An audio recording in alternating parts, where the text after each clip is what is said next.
Welcome to the after party. Welcome to the after party. Did you bring some snacks and treats? Yes, it did. I hope you got me something to eat. Maybe. Welcome to the after party. Coming to the after party. Right now. I've been waiting here all day to act like a fool this way. Welcome to the after party. Join us in the after party. Oh, chocolate and gabbing, maybe some microphone gabbing at the after party. With DJ Eric, Pagey, And Canadagraphs. And me. There you go. Yeah. Oh, you beat me And to it. Lance, he's not here yet, but Lance is scheduled to be here with us, so hopefully he'll show up soon. He's I hate to still actually home. inform you, but Lance has been canceled. Oh, he just got the no. word, and Surprise. yeah, Such a surprise. All right, so today we have, I'm not saying your name, we have Pagey here. You can read that and say it out loud to yourself. Well, what's wrong with my name?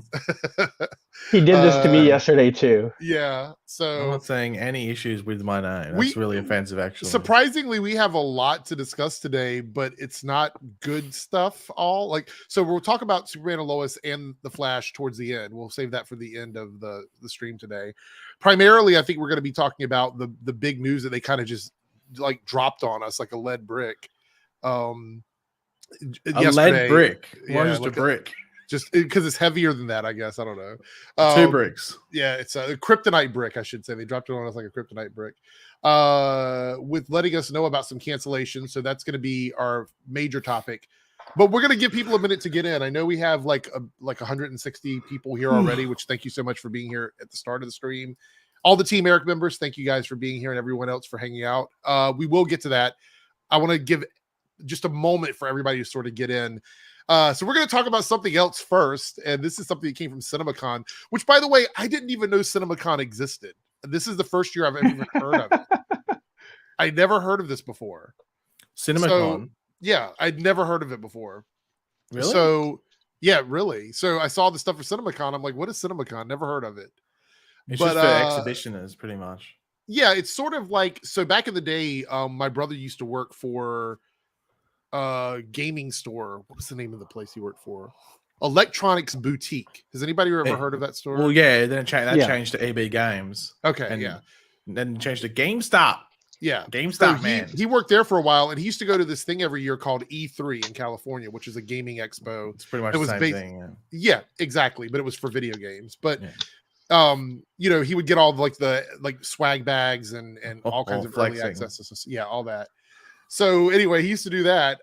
So I figured this was something along those lines. But there was footage for the Ezra Miller Flash film that had been released as like a teaser for what this movie is going to be. And a lot of the people coming out of it that were able to speak on it said that it seems like Warner Brothers is moving towards like advertising or shifting over to this being more of a Michael Keaton film, like more so than an Ezra Miller film, and that it's going to be more about the Batman character. I have a feeling just from this, and Pagey, you can sound off on this as well, because I think you talked about it. You probably read a little bit about this too. And is that Michael Keaton's Batman is going to be a big part of the movie, right? I get that impression that he's a pretty big part of this film, correct? Yeah. So do you think it would be easy for them to sort of shift it over as a like Batman / Flash movie instead of just Ezra Miller Flash? Do you think that's an easy enough thing for them to do? And do you think that's what they're trying to do? I think they were always going to advertise it like that, no matter what, even before the Ezra Miller drama. I think now they just at Cinemacon, they focused on Michael Keaton's Batman. Also, like they showed Zod and Supergirl and I think Feora and stuff, which I'm shocked would even be in a trailer.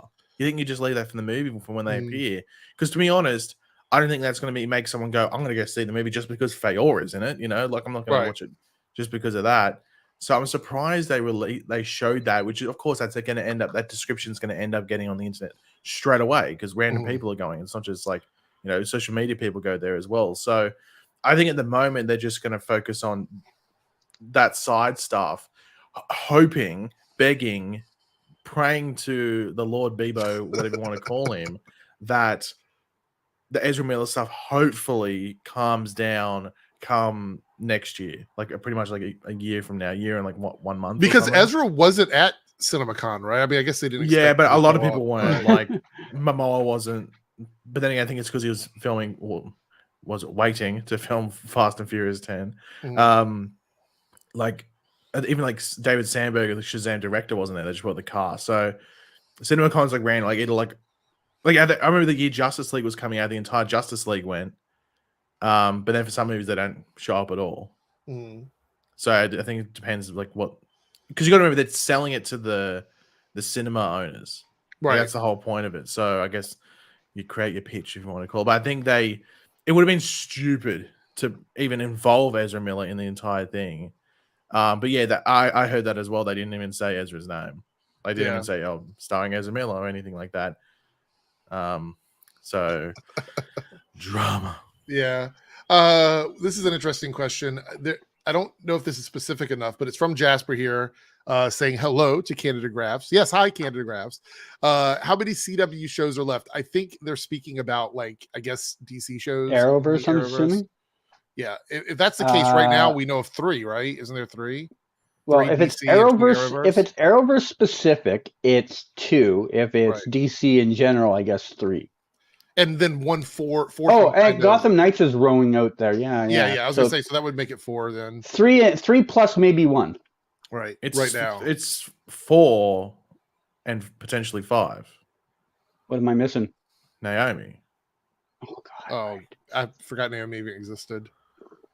I forgot that shows how much that show's impacted my life.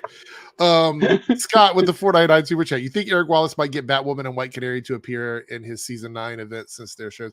Okay, so Pagey, I blame you so much for this right here. The season 9 event that has not been announced by the CW. So first of all, I want to say it really depends, number one, on, because Batwoman, oddly enough, is a character that I still think they have to get permission to use now that the show is no longer on, right? Isn't that a character? Sure, yeah. Okay. White Canary is probably a little bit easier because that character was kind of tweaked and doesn't really have a proper comic book counterpart. No, the thing that helps them with Batwoman is that it's Ryan Wilder. Yeah. If it was Kate Kane, that'd be a bit of an issue. It might be expensive. Here's my question, though, and we'll get into this more as we get into the discussion about the cancellations. Would people want that? I don't think anybody would be happy with seeing these characters show up after what happened to the shows, and I don't know if the actors would want to be there after what happened to the shows. This isn't like a Stephen Amell, and it's a noise situation. And I mean, like, they were canceled for like a reason. Like, they obviously weren't bringing in like the.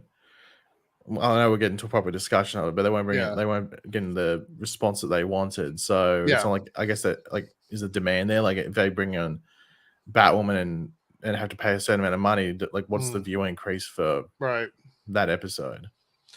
So I was going to give Lance a chance to get here before we get started, but we are about 10 minutes in now, so I figure we can go ahead and switch over and start. Well, do you want to play my special video? Is there copyright? Actually, you know what? No, you know what? We'll wait till Lance gets here, right. And we need like a bit of a breather and some emotional. We'll do that between serenity. This chat and the shows. We'll do that. No. We'll put it halfway through this chat. Oh, okay. Just because I think it might. I think it might the halfway point. I don't know if I think it might raise the emotional level. I think Eric might cry.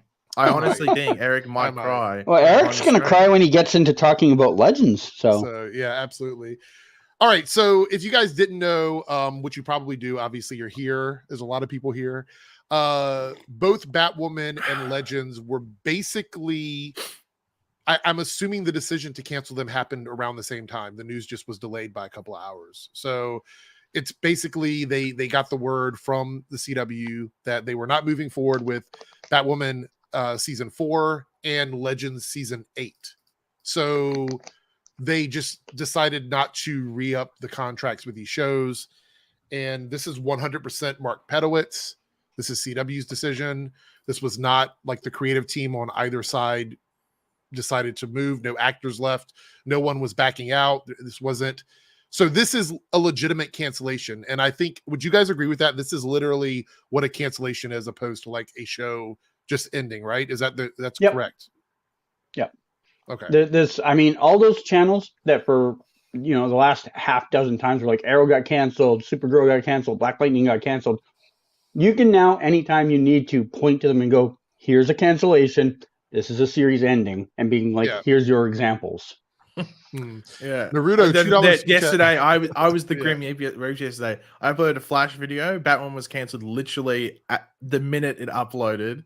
And then I uploaded my Batwoman cancellation. About 20 minutes later, Legends was cancelled. Right. Yeah.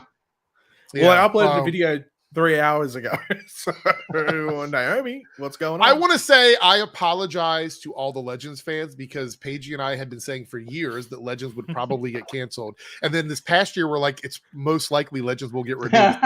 We've ever said that. And then Legends gets canceled. So do you want to say anything the opposite so it happens right now? Legends will not be picked up by HBO Max and continue on as a series. We'll say that. So. I'm going to say the Snyderverse will be restored.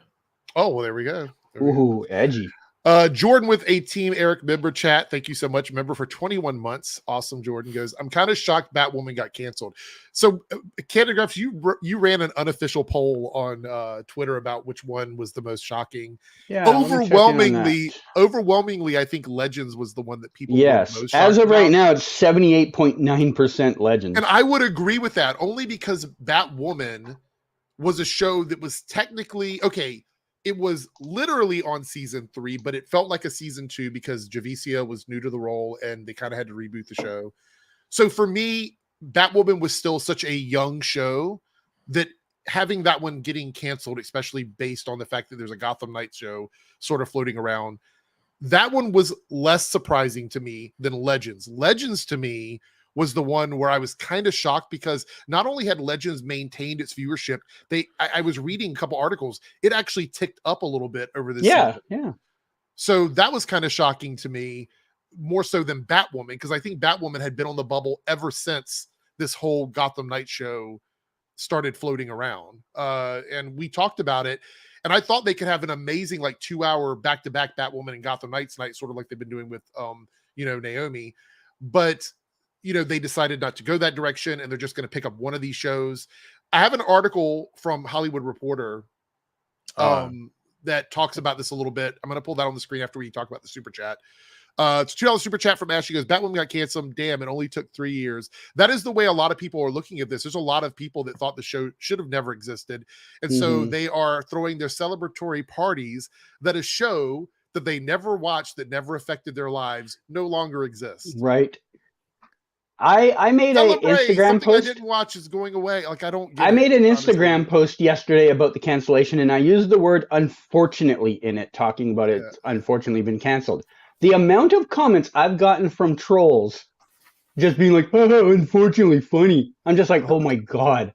Why? You spent your day looking for a Batwoman post to make that, didn't you? Yeah. Yeah. So we got Lance in the house. Welcome, Lance. You got here just at the beginning of our chat. Yeah. So you had to rush home from church. You were at church, right? Or rehearsal? Yep. Yeah. Rehearsal for tomorrow. Well, I'm glad you're here. We got everyone in the house now. So Stagger with the 1-9 super chat. I guess it's not just business as usual for the CW.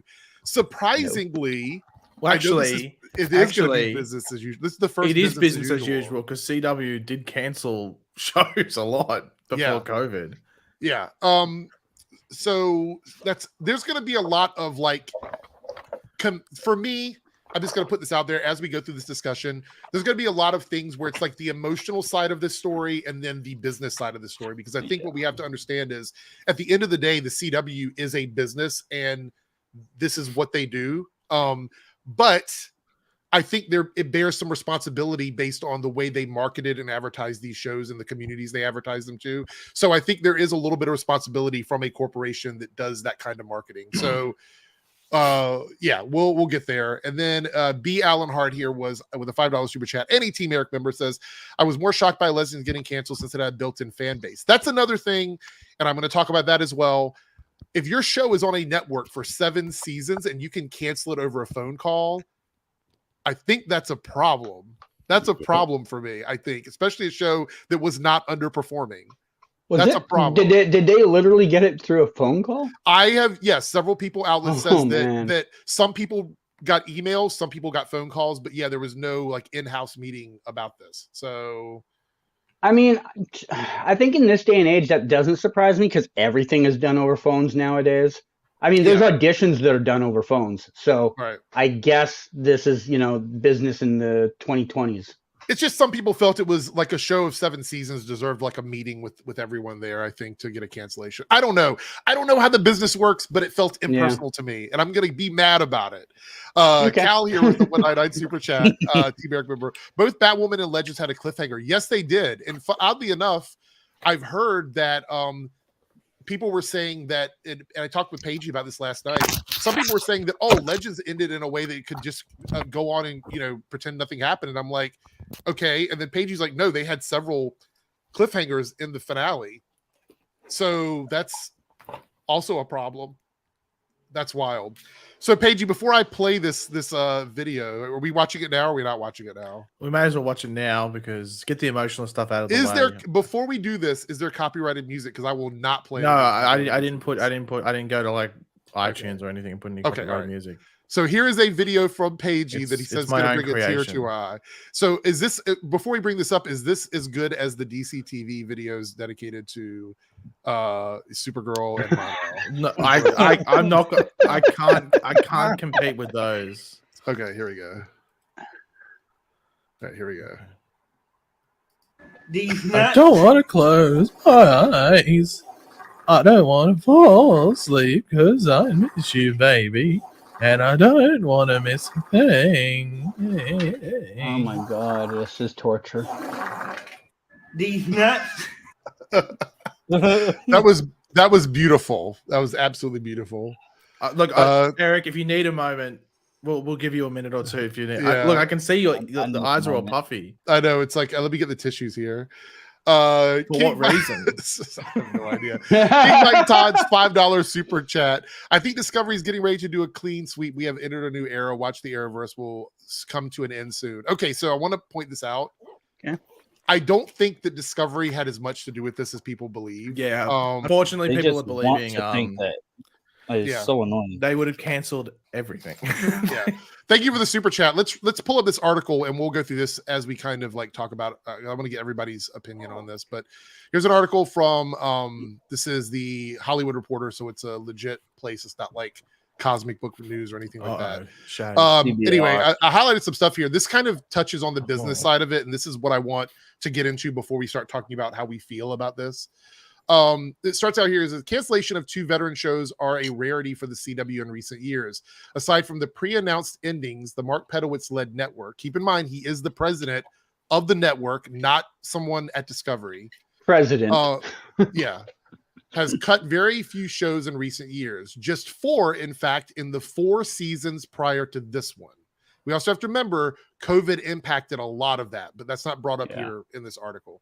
But the network is also facing big changes as parent companies Warner Brothers and Paramount just consider a sale of the broadcasters, with local TV giant Nexstar considering its leading candidate. Now, we talked about this before.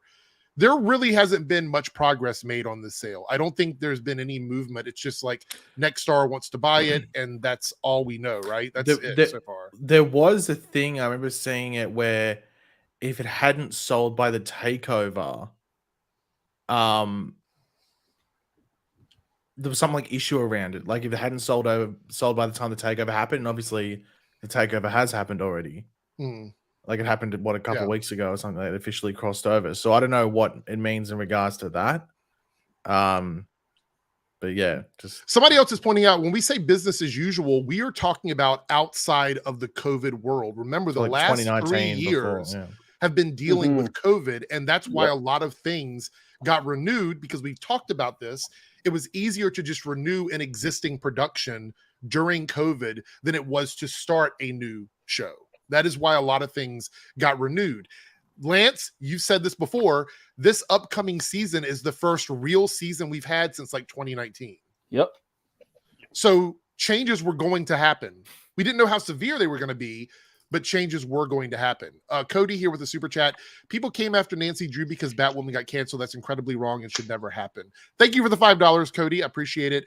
And I will say, I don't think going after any existing production is a problem, because I do believe they should go after Gotham Knights.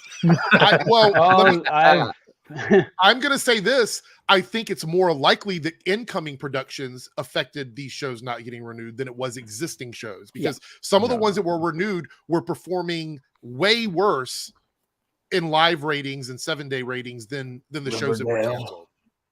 So this article goes on. The CW was previously driven by revenue earned from a $1 billion Netflix deal that saw all of the network's scripted series stream on the service. The CW opted not to renew that deal, which I bet they're regretting now, with the newer shows going either to HBO Max, those are the Warner Brothers shows, or Paramount Plus, which is the CBS studios. International revenue as well has largely vanished, as those rights, rather than being sold off abroad and contributing millions to their respective studios, are now being kept in-house. So basically what happened is that money was getting divided up amongst like these companies. Now Paramount and Warner Media are like, we don't want to divide that money up. We want those shows, as soon as they come off of the CW, to go onto our streaming platforms, and then we keep that money. That's what they want to do, which kind of left the CW, who is already a non-profit company. They don't really generate money. They're just there to distribute, but they still have people to pay that work there. So they have to generate income to pay those people. They lost all of that money from those shows that were no longer being sold internationally through the Netflix deal. That's a big problem. And Batwoman is a big one. Now you might say Legends, this, that, and the other, but Legends for me is a weird one, because I think Batwoman was probably the easy choice for them to cancel. I don't know if Legends was as easy a choice for them as Batwoman was. I think it came down to like, which DC show do you want to lose? And it's like Legends, Flash, Superman and Lois, Stargirl, and they just had to let go of the one that they thought they would save the most money on. Now, Canadagraphs, you said that at least I remember you saying that Legends is an expensive show to film, right? Because they do a lot of outdoor sets. And not real. No. So it kind of, yeah, it is expensive, but not from that part of it. The sets are actually pretty cheap, because it's cheap to rent stuff way outside the city. They don't film in city a lot. So where is that money going to for Legends? The actors. Right. Katie Lotz would be getting a raise. Everybody else would be getting a raise because all their contracts are expired. And I know I've explained this on here before. Doesn't matter how much they love the show. Doesn't matter if they would do it for free. Legally, they have to get a raise. Every time their contract expires, they get a raise. So that's where the money, that's the biggest expense to them right now, is everybody gets a raise. So do the production people on the staff side of it. Right. So that's where CBS is not owned by Warner Brothers. This is a partnership venture for them. It's not they don't own each other. Right. So yeah, so that is where their biggest struggle is they would have had to go in and re-sign Katie, Jess, Cheyenne, and all of them, right? Like none of them would have been under contract, because their contracts all ended at the end of last season. So they would have had to sign on, either get a whole new group of people, which people were already frustrated the cast was changing all the time, or sign on all these people who were going to get raises, Right. And in Katie's case, it probably would have been an astronomical raise, because Katie is, she's been around for a long time, and she's also at the level of like the other lead characters on some of these shows in terms of like being there. So Thomas Scott here with a $2 super chat and a Team Eric member. It looks like you upgraded, I believe. I don't know what happened. Anyway, welcome to Team Eric again, Thomas. I appreciate it. You don't know what happened with it. All right, cool. Thank you so much. Would WB let DC TV shows stay on a non-WB owned CW? I mean, that was the plan. That was their plan all along, was that they wanted to like not have, they didn't want to have like full ownership. They wanted creative. They didn't want the day-to-day stuff. They just want to create and distribute their content. They weren't going to just snatch everything off. That's why people needed to read the Wall Street Journal article and not all the clickbait. Yeah. Okay. So it goes, the CW has ordered 3 pilots. This is the important part. This is what we need to pay attention to. The CW ordered 3 pilots this year. Prequel to Supernatural, a Walker spinoff, and Gotham Knights. While Nextstars know how the shows on the CW perform, early indicators are the station group, if a deal can be reached, could keep things business as usual in the immediate future and open its doors to buying from other suppliers beyond CBS Studios and Warner Brothers. That is something I'd never thought about. Once they sell this off to another company, they are no longer beholden to the parent brands. They could literally shop around to other studios and get other studio content, because I've said this before, the money in the name the CW is not the CW, it is the content on that network, which means they can actually go out and shop around and do other things, because CW is no longer just CBS and WB, it's now its own independent network. Which, what do we think about that? Any thoughts on that? So I actually had seen someone somewhere, I can't remember, this is a while ago because this has been going on for a while, stating that they thought whenever this deal might be done, that there would be a backdoor deal from CBS WB in there that says you have to take at least X amount of content from us. Because of this idea, they could fill it up with new content.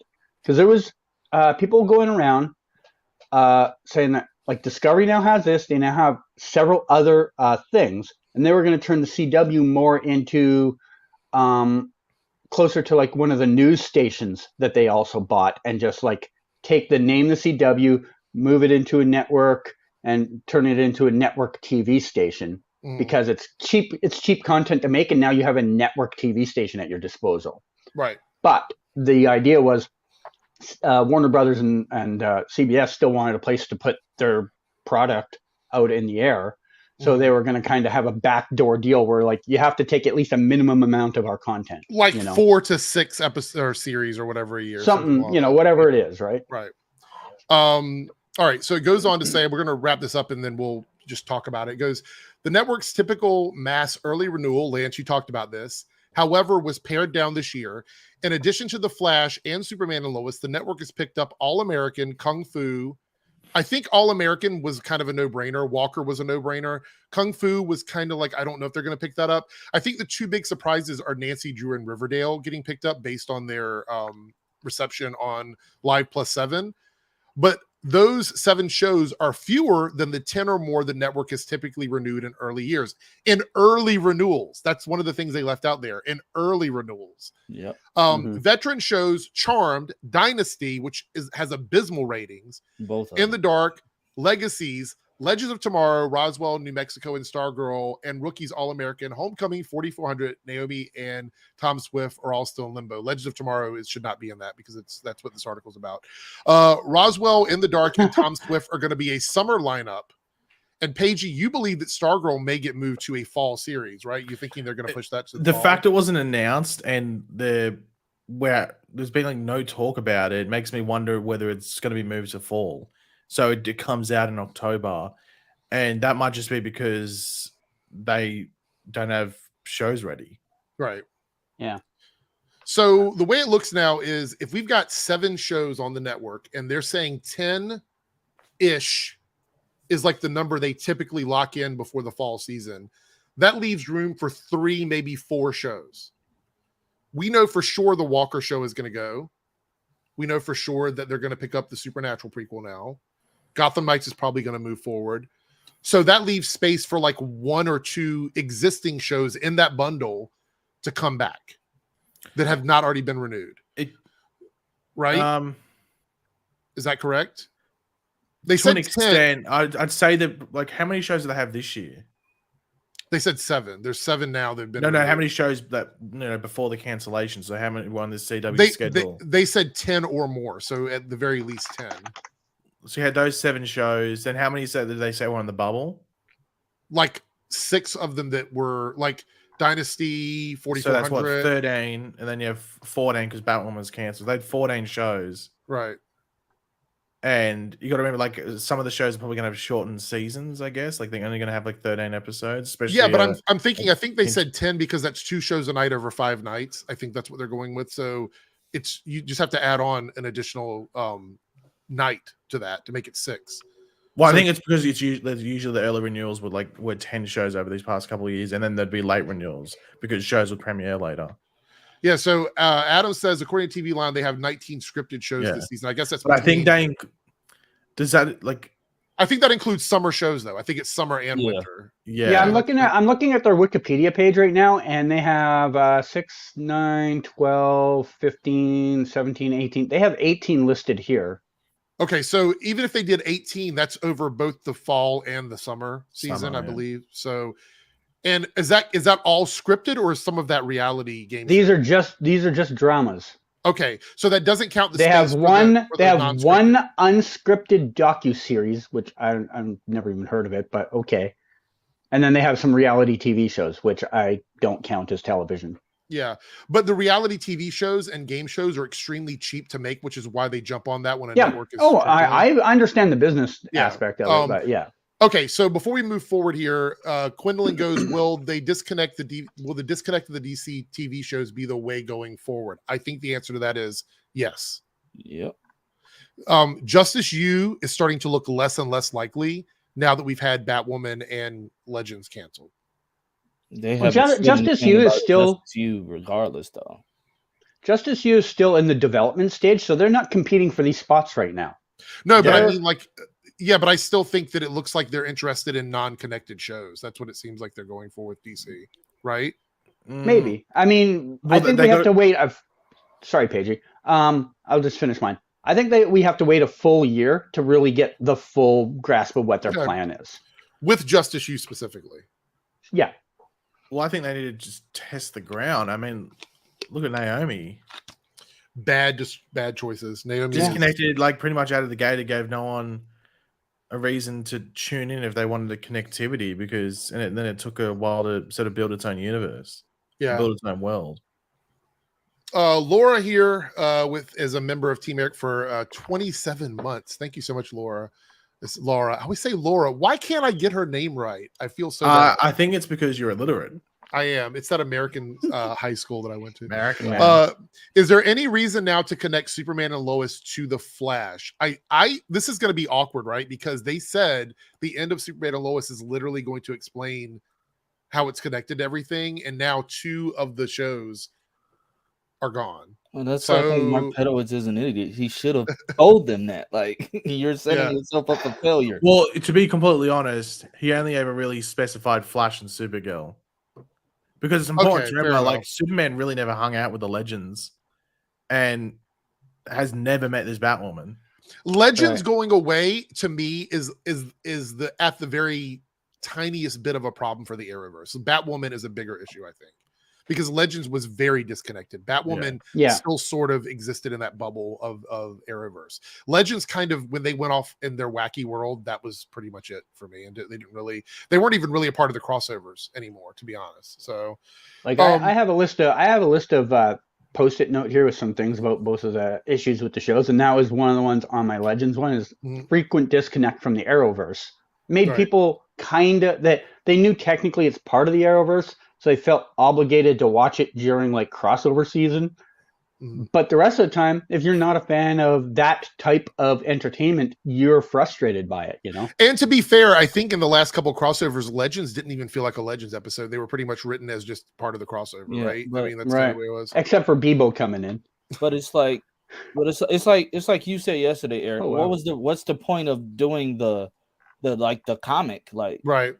And what was the point of them saying, like, I know Canadagraphs always said just because they said it's canon, it doesn't really matter. I feel like it doesn't matter now, regardless, because it really doesn't matter now. Yeah, get to the last issue, unless Eric Wallace, who he has bad ideas, but I mean, him being the showrunner of the Flash, he brought back characters that were fired. In Ray, Brandon Routh is a good example, and his wife, and he brought back main characters that were, their shows just ended, and like the Supergirl characters and Black Lightning, and ones that never been apart in Ryan Wilder. So if he does do another event, like he said he's planning for season 9, I think he'll bring all them in, because at this point I don't trust the CW to do anything for the 10-year anniversary. And you know what, Lance, we're Right. going to get to that. Like, honestly, I have that in my notes for sure. I want to speak on that. And then Canadagraphs, you say you have notes in front of you. We're going to, like I said, this is going to be quite a busy discussion today.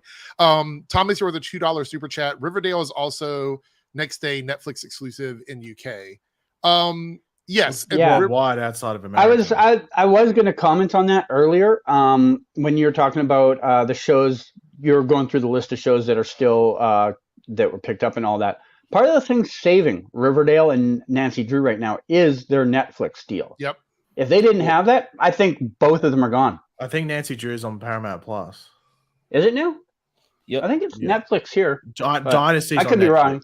Dynasty's the one that's being helped out by Netflix as well. But Okay, you might be right. But Paige, you believe that the next show to get the cut is going to be a CBS show, right? You think for sure it's going to be a CBS show, or If it's not a CBS show, I'd be surprised. yeah, Because three out of the three shows coming in, two are WB-TV and one's a CBS Studios. yeah, And like pretty much the whole thing with the CW is there's like a share of shows. So, you know, if a CBS show is going to come in, usually means a CBS show is going to come out. That show's probably the 4400 because I've never heard anyone talk about that show. yeah. That just show is, came and went. and their social media following is abysmal. So, Yeah, so it's probably the 4400. But then again, that's a completely black-led show, and there's all this controversy about diversity. and them getting we rid of are gonna get into the problems they made with the black PR gay department lead, and the and way then this has been Legends, handled. which is all over, Yeah. like, you know, goes all over the Yeah, place. we're gonna So, get into that. That's something that kind of got me heated a little bit about this whole situation. Staggerforth, the 49 super chat. I'm thinking the CW will become more or less what Fox is now. The network no longer airs any of the shows they have due to the Disney Fox buyout. I don't watch Fox's entertainment network. I have no idea doesn't what's on Fox there anymore. just go around and just like they have Warner Brothers TV shows on Fox, don't they? Yeah, I believe it's so. like 911 and stuff like that. They air that stuff, but Yeah, and then I think they make some stuff, and then they go like they outsource to other studios to get stuff in. So here's the thing, Thomas with the $2 super chat. This is an interesting question because I saw that obviously Titans got a renewal, but That was a while ago. yeah, would you have renewed Titans or Batwoman for season 4? It's why the comparison? They're not that's even not a competing for the same comparison. space. Like if you were asking me would I renew Batwoman or another show on the CW, I could be like, okay, I can see Like that. Batwoman or Naomi, like Right. Batwoman or I don't know. Because I Batwoman. don't think Titans or Batwoman's season 3 were better or worse than each other. I feel like they were. I actually enjoyed Batwoman a little bit more, but I feel like from the standpoint of like quality, I think they were about the same in their third season. So The only connection I know could what see they between these two shows is because they're both like Batman. exactly, that's a good connected. That's a good idea. you Yeah. know? Multi-topic talk with a $5 super chat and a Team Eric member. Thank you so much. Do you guys think the Flash will now improve since they will be worried about new owner of Warner Media? Will season 9 redeem? So that's under the assumption that they think that they're not doing good. I mean, I believe that everybody over there thinks that they're doing the best they can. I don't think anyone over there is trying.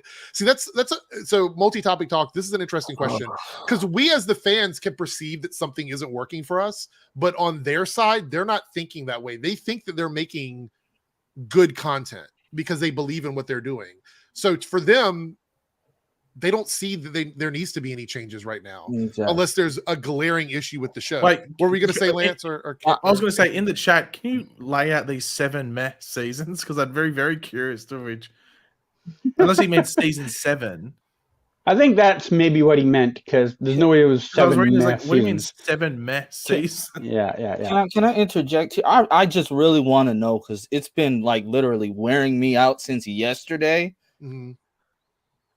If Zaslav had an issue, and keep in mind that Warner Bros. Discovery, they own more than just DC.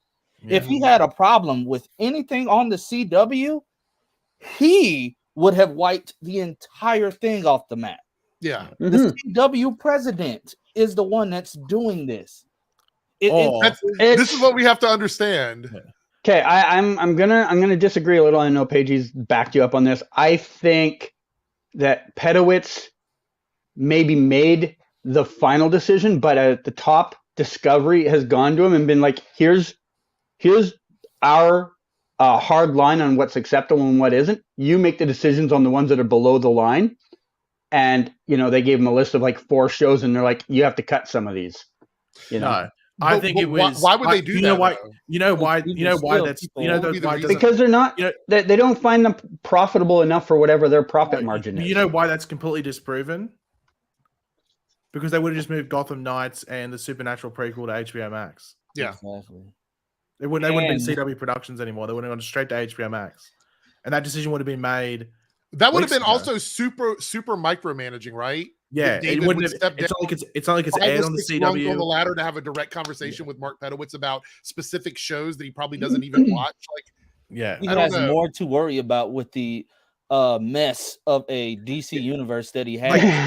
like it's very important. let me also want Like- to point out, Pagey, before you go, just quickly, Yeah, that this would how would he interject on business with a network where it's shared with 2 companies? That would Yeah. require CBS to also be involved in that, and I don't think they would be. but I don't think people realize the CW is its own entity. It's its own entity that runs as itself. It's got the co-partnership, but it still runs as its own thing. It's on a Warner Brothers network, or like we see with NBC, where that's But Universal's network. So with the CW, they make the shows. They organize, they fund the shows. It's not Warner Brothers funding the shows. It's the CW. So that's why you'll see a show. I disagree with that. At the end of the day, Mark Pedowitz at the end of the day is just a yes man for whoever Warner and CBS has above him. Whoever the head of CBS and Warner that discuss with Mark Pedowitz what's going on that channel, at the end of the day, they tell him, they're like, here's the decisions you have to make. And then he maybe makes the final But weren't decision, these- but but weren't his these Greg decisions are Berlanti narrowed down shows? for him. Weren't these Greg Berlanti Productions? Which? Batwoman and Legends. aren't Batwoman they? and Legends? If they are, then what control would David have over the production of those shows? Because they're not produced by Warner Brothers; they're produced by Greg Berlanti. But it's still on their, like, CW is still owned by Warner Brothers right now. And CBS. Yes, yeah, but I'm talking from the Warner Brothers side of things. Right, only. I know. We're not but talking what about I'm the saying- CBS side What right I'm now. saying, though, is that if he came to you and said you had to cancel 10 shows, then how are you going to fill up those spaces if the other network isn't picking up the slack? It can't be a order. It has to be a discussion. It can't be like, you have to do this, because then you're leaving your partners hanging. And that's the problem with this whole issue, is because David is not the boss of CBS, which means that he can't make one decision for a network. But he that can is make the owned by 2 decisions on companies. the WB part of the network. So But you're he's saying only he can, making he the can decisions for the DC stuff? But what I'm saying, though, no, let me put this out there.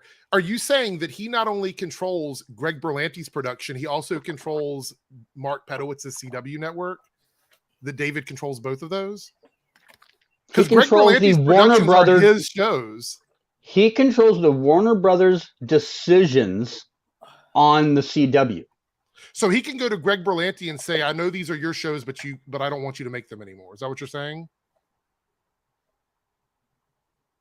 I'm He's just the boss curious. of Warner right? Brothers. He's the boss of Warner Brothers, I right? know that, but he's not the boss of Greg Berlanti. If he has sold the But rights Greg to Batwoman- Berlanti's products are part of DC Comics, which is part of Warner Brothers, which is part of Discovery. which means he would have to take away contractually, somehow break the deal with them that they have over those characters. The only reason they continue to move forward Batwoman is because they paid a bunch of money for that character, which means he would have to come in and say, I'm breaking that contract. You don't have the rights to Batwoman anymore. That's the only way he could stop that show from being produced.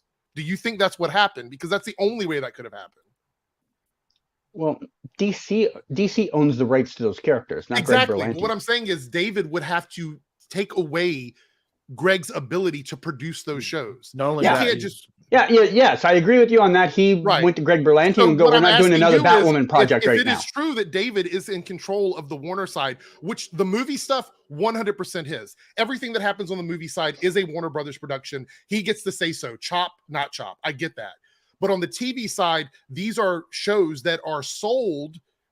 Like Greg Berlanti paid for the rights to use these characters. Yeah. These are not produced in-house at Warner Brothers.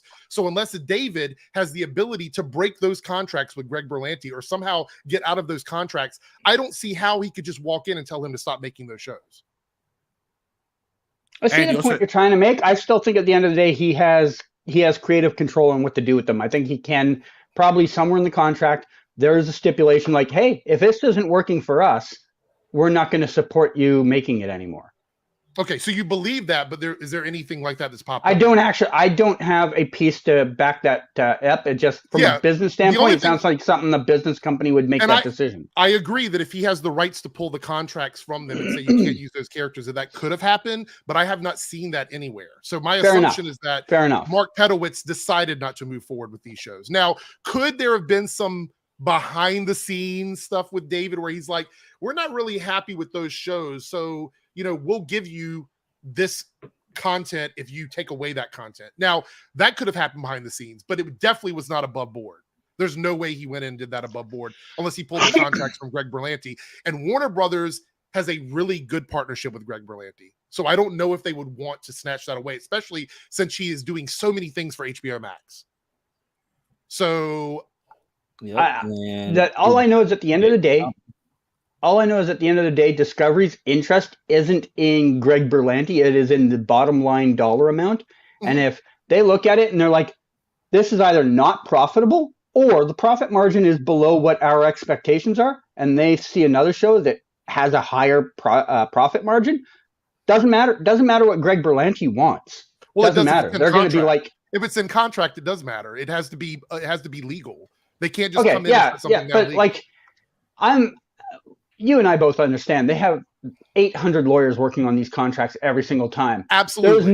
There's no way old WB let a stipulation in there that's like, Greg, you get to do whatever you want as long as you want.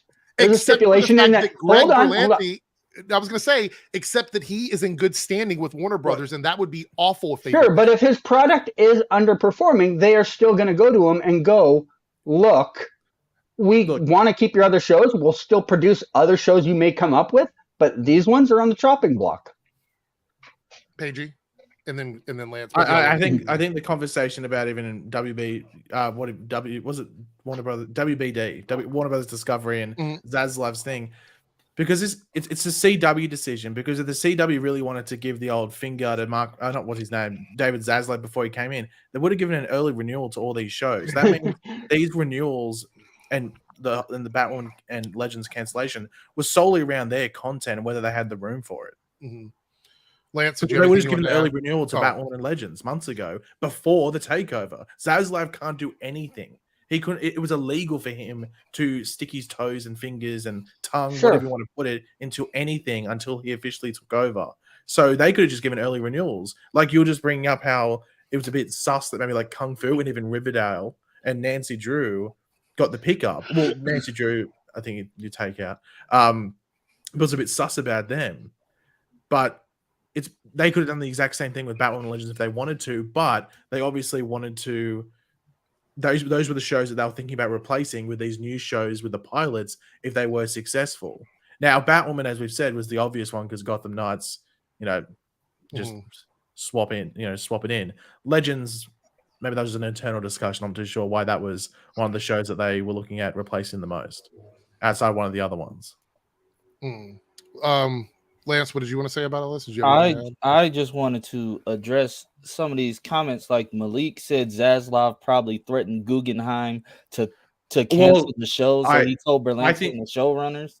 I think that I heard that story about Zaslav and Guggenheim in a room, but it was about Olicity in season 4. Right. It was Zaslav was watching Arrow season 4, wasn't feeling Olicity, and this was just a catch-up payback sort of thing. I'm like, y'all are just in the comments, just.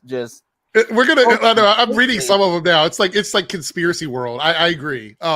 Maddie Love here. I must say, was it free crack day yesterday or something? Because everyone's using it right now. Maddie Love is an enhanced team member. Eric for 21 months says, "Love the content. Keep up the good work." Thank you so much, Maddie. We appreciate it. We have Ash here with a $20 super chat. He goes, not surprised Batwoman got canceled. The show has been through unfortunate circumstances throughout its run, from vocal backlash to trailers, legal issues to use Batman-related characters, and Ruby leaving all happened in year 1. And I will 100% agree with this. It's an unfortunate reality that the show suffered a lot. We know now Ruby came out on Instagram. If you don't remember, we had a couple weeks of like drama llama with Ruby Rose and everything that happened with her on set. And I believe, and I said this in my video about this, that Javicia was jumping into a moving vehicle with one tire missing. I mean, that's really what was happening with that show. Yeah. it was on a trajectory to be a huge car wreck, and they managed by season 3 to sort of get everything in a good place. But I think it was always an uphill battle for Batwoman because of the circumstances of the show. And that's an unfortunate reality. But Ash, I agree with you here. Also, it's a $20 super chat. So that means you have to dab. Oh, do I? Yeah. There you go. Dab. Oh, I'd give that an 8 out of 10. I'd give it an 8 out of 10. Is it? You could improve, wish but they would've- solid 8 out of 10. What were you gonna say, Lance? Go ahead. My whole thing is, I just wish they would have told. And me and Canadagraphs, we talked about this like a couple after parties ago. I wish they would have told them months ago, because nobody likes to lose their job. Nobody likes to be blindsided. Yeah. All these actors and actresses not potentially, they missed pilot season.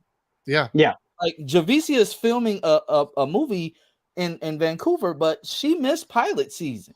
Like, Right. she's gonna do this movie. Hopefully she finds something else. Hopefully, they bring her back to, to do something. Like I said, I think Eric Wallace will, but I feel bad, especially for her, because of all she endured. She knowingly jumped into a cesspool, and she stuck it out like a champ just to be given the boot. And she filmed both her seasons aired in the same year. So it's like, you weren't even Batwoman for a long time. Like, right. I feel bad for her. I do too. I've got more to add to that, but first I want to read the super chat. Steigerworth with the 49 super chat. I'm thinking the CW could become more or less what Fox is now. Well, I think we mentioned this earlier. A network that no longer owns any of the shows they air due to the Disney Fox buyout. It's possible the CW could eventually become that, but I think, who was it that said that they'll probably have a deal locked in so they get X amount of shows? Was that you, Canadagraphs, from CBS or WB? That maybe they have like a fail safe so that they get X amount of shows from their parent companies, so that they are locked into those shows. It may or may not happen. And if what everybody suspects is going on with David Zaslav, it would be weird that they would be on good terms if he's micromanaging that network in that way. I think that would be a problem for the people on the creative side, if he's able to just jump in and basically micromanage everything they're doing. All right, so I want to point something out. Pagey and I talked about this yesterday, and we know Gotham Knights is coming in, and it's pretty much a sure thing that that's going to get picked up. Do you think it'll get a 13 episode order? Do you think we're looking at a full season, or starting out with like 12 or 13? It'll probably do that 13, and then the potential to add like 2 or 3 more, like Superman and Lois gone. Yeah. So with that being a thing, a show that looks to me on paper that it's going to be very inclusive, it's going to be very diverse, it's going to have a very well-rounded cast. It's got some VIPs from Supernatural with Misha Collins being there. So it looks to me like they're really betting on that show. Yeah, I have to say, I saw 2 TikToks in a row last night. Obviously, idiots. But they were celebrating Batwoman being cancelled. Like, it was so woke. It tried to push all this stuff and everything like that. And then they went, I can't wait for Gotham Knights. It's going to be non-woke and be a proper representation of Gotham. What? Yeah, and I was sitting there going, oh boy, you've got another. But that's why the anti-woke argument is so stupid. They didn't let go of the show for that reason. They're arguably putting up a show that is, by their standards, more woke than Batwoman was. Like, so tenfold. I mean, anyway. But my question is, now that Batwoman and Legends were canceled, 2 shows with lesbian leads during Lesbian Visibility Week. Awkward timing. Now that those shows have been canceled, a show, Legends, had the most diverse cast, period, on all of the CW shows. It represented the most groups out of everybody on the CW. Right. And Batwoman represented an amazingly, mostly people of color, mostly black cast, with a black lesbian woman superhero in the lead for the first time on any property. They have canceled those with no concern for the communities that they advertise to. Do they expect people to pick up Gotham Knights, or is Gotham Knights DOA?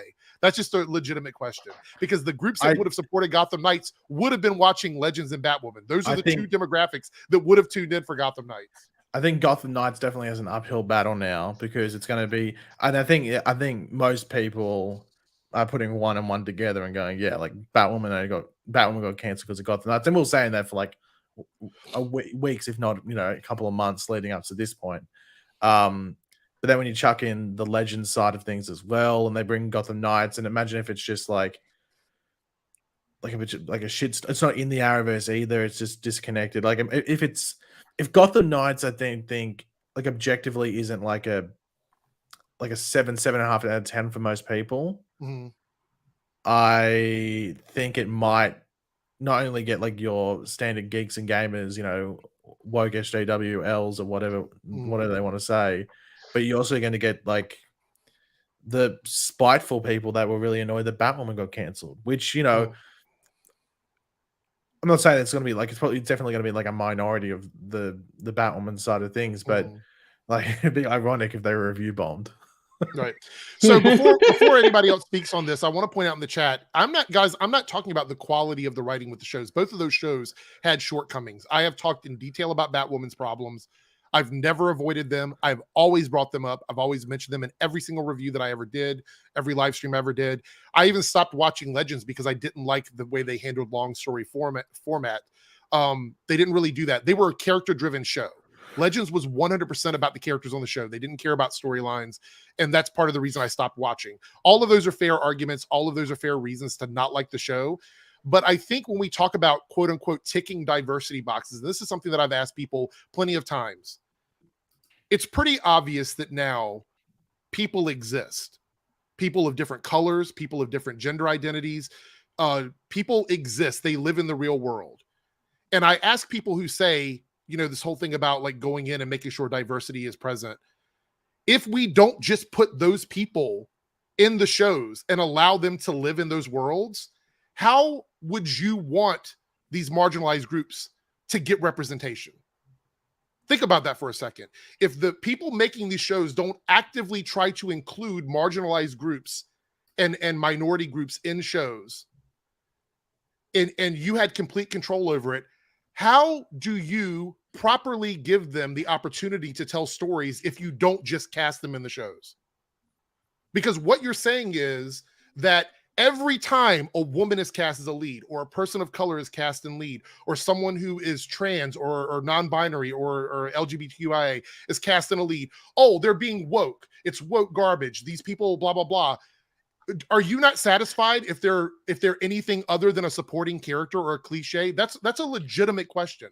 How do you cast people from different groups in leads or have them present on a show without people saying that it's wrong, that it's forced diversity?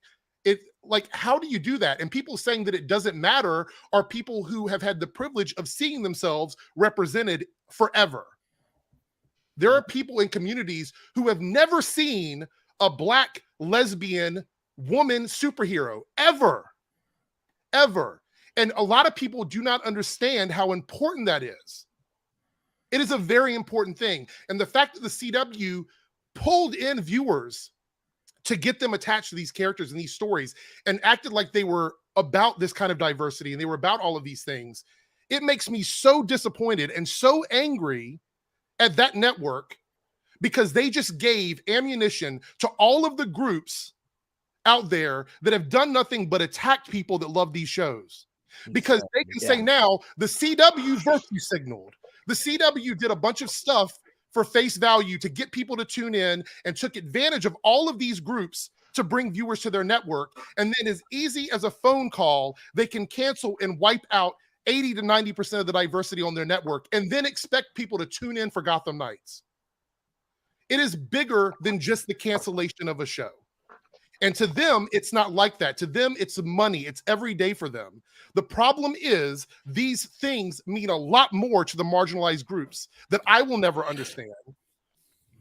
And Lance, I don't want to put you on the spot here, but being someone from the Black community who's had the opportunity to see so much progress made over the years with this for you, you've talked to me about it, and I'm not going to say anything that I don't want to give you the opportunity to say. I would like for you to just take a moment and at least try to explain why these shows meant so much and why it was important for this to be on TV, because it is important, and I want to give you the opportunity to say that. Well, like for me, like you said, being a part of the African American community, Black community, uh, like you know, we talked. I was not a fan of Batwoman season 1, not a fan at all. It wasn't all what they cracked it up to be. But once I saw that they cast Javicia, I'm like, okay, this is dope. Because my thinking was immediately at the time, Black Lightning was still on the air. So I'm like, we have 2 Black-led shows on the same network. 2 Black-led superhero shows, which is something that you don't see. Something you never see. And to make matters worse, that's when we have found out about the Painkiller pilot on top of that. Mm-hmm. So we were under the impression that we were potentially going to have 3 at least at the same time, or one was going to be ending. Either way, we would still at least have 2. So that being said, I was excited. I'm like, we're finally in the spotlight. It's going to show kids that, oh, we can be superheroes too. I have 3 little girls. They sat with me and my wife and watched Batwoman every Wednesday night because they saw themselves. The entire cast, they put it encouraged me every week. They put their hearts and souls into these roles. And like you said, it's a huge slap in the face to the Black community. It's a huge slap in the face to the LGBTQ community. It's a big slap in the face to anybody that's not a big comic book fan, but just love those actors and feel as if they deserve more. Right. Like it's like when I saw that news, whoever tagged all of us in the same post. So I'm just opening up Twitter and I see that, and it's just like it literally felt like, for lack of better words, I felt the same way I felt when my mother-in-law passed. Wow. Like that may sound like deep, but like that gutted me because we've been sitting here waiting so long to find out, and the network doesn't even have the respect enough for its fans, for the people that tune in each week, giving it views, giving that network views. They don't have the respect enough to give us a formal announcement.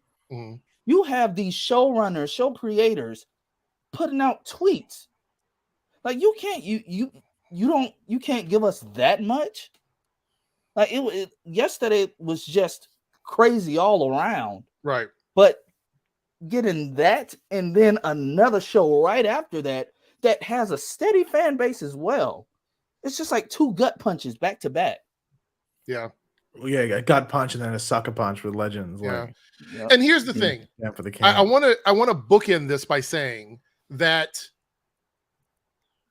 I don't know what the right way to do it was, but this doesn't feel like the right way. The right way to do it, I think, I think they knew months ago what their intentions were. I believe now, that. I don't know specifically when these shows ended, but I know like when they finished filming, but I know it was a while ago. So that's the only leeway I can give the CW in regards to them not being able to, especially Legends, for example, not being able to end the show properly, because Legends is the most awkward ending of all time because they literally set up multiple storylines for next season. Batwoman sort of had like a soft ending, but it wasn't the ending of a show. Right. And it still has a cliffhanger. So neither of the shows, I saw people trying to make that argument to say like that the CW didn't do anything incorrect in the managing of it. And like neither show ended properly, like especially Legends for 7 seasons. So there's a bit of leeway to the CW, but it doesn't excuse leaving it and lingering it so long to announcing it like a couple of weeks before upfronts. You think you try and distance yourself from the upfronts as well by at least a month and a half, not 3 weeks or whatever it is.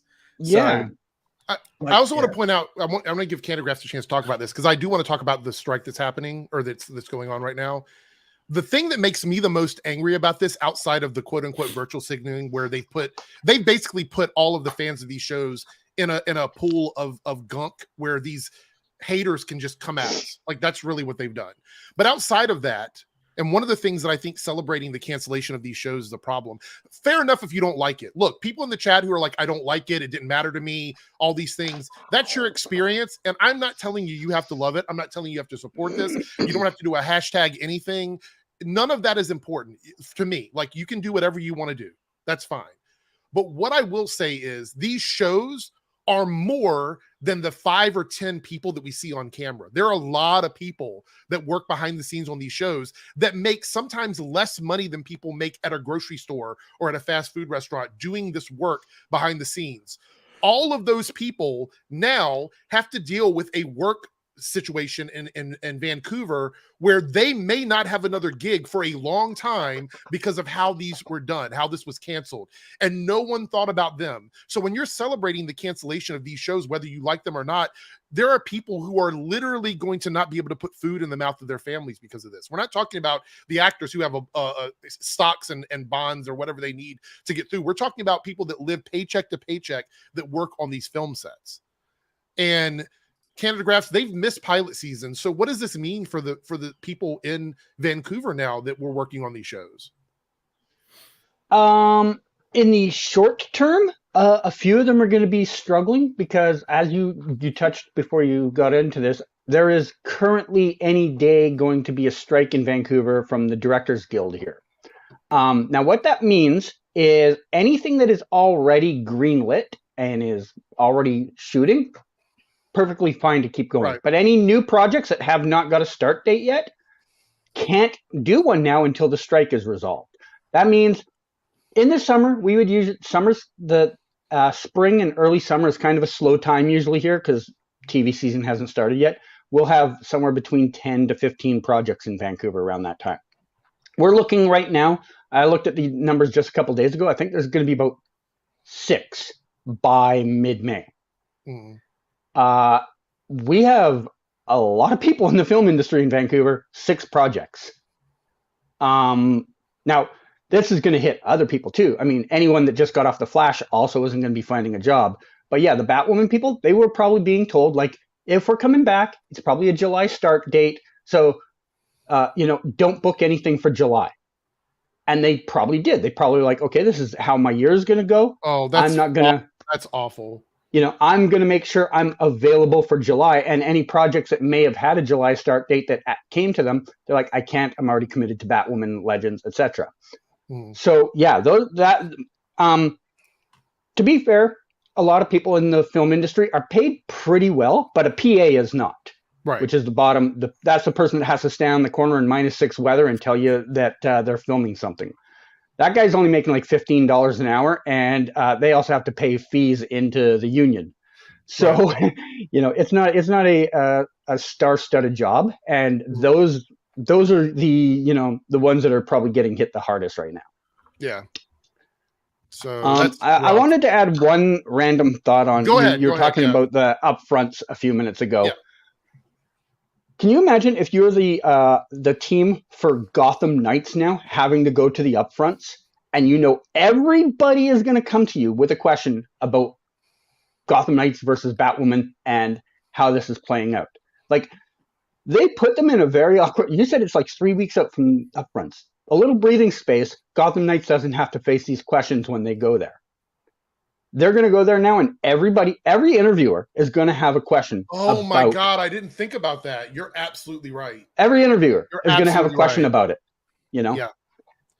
So they're going to have to drag this back up in 3 weeks. I didn't think about this, but everyone who is kind of cross-connected to the shows, they're going to be asked about this too. Like, if you're somebody that writes for both shows or you've directed for both shows, they're probably going to ask you about this. Think about Natalie Abrams. Like, he's going to be there.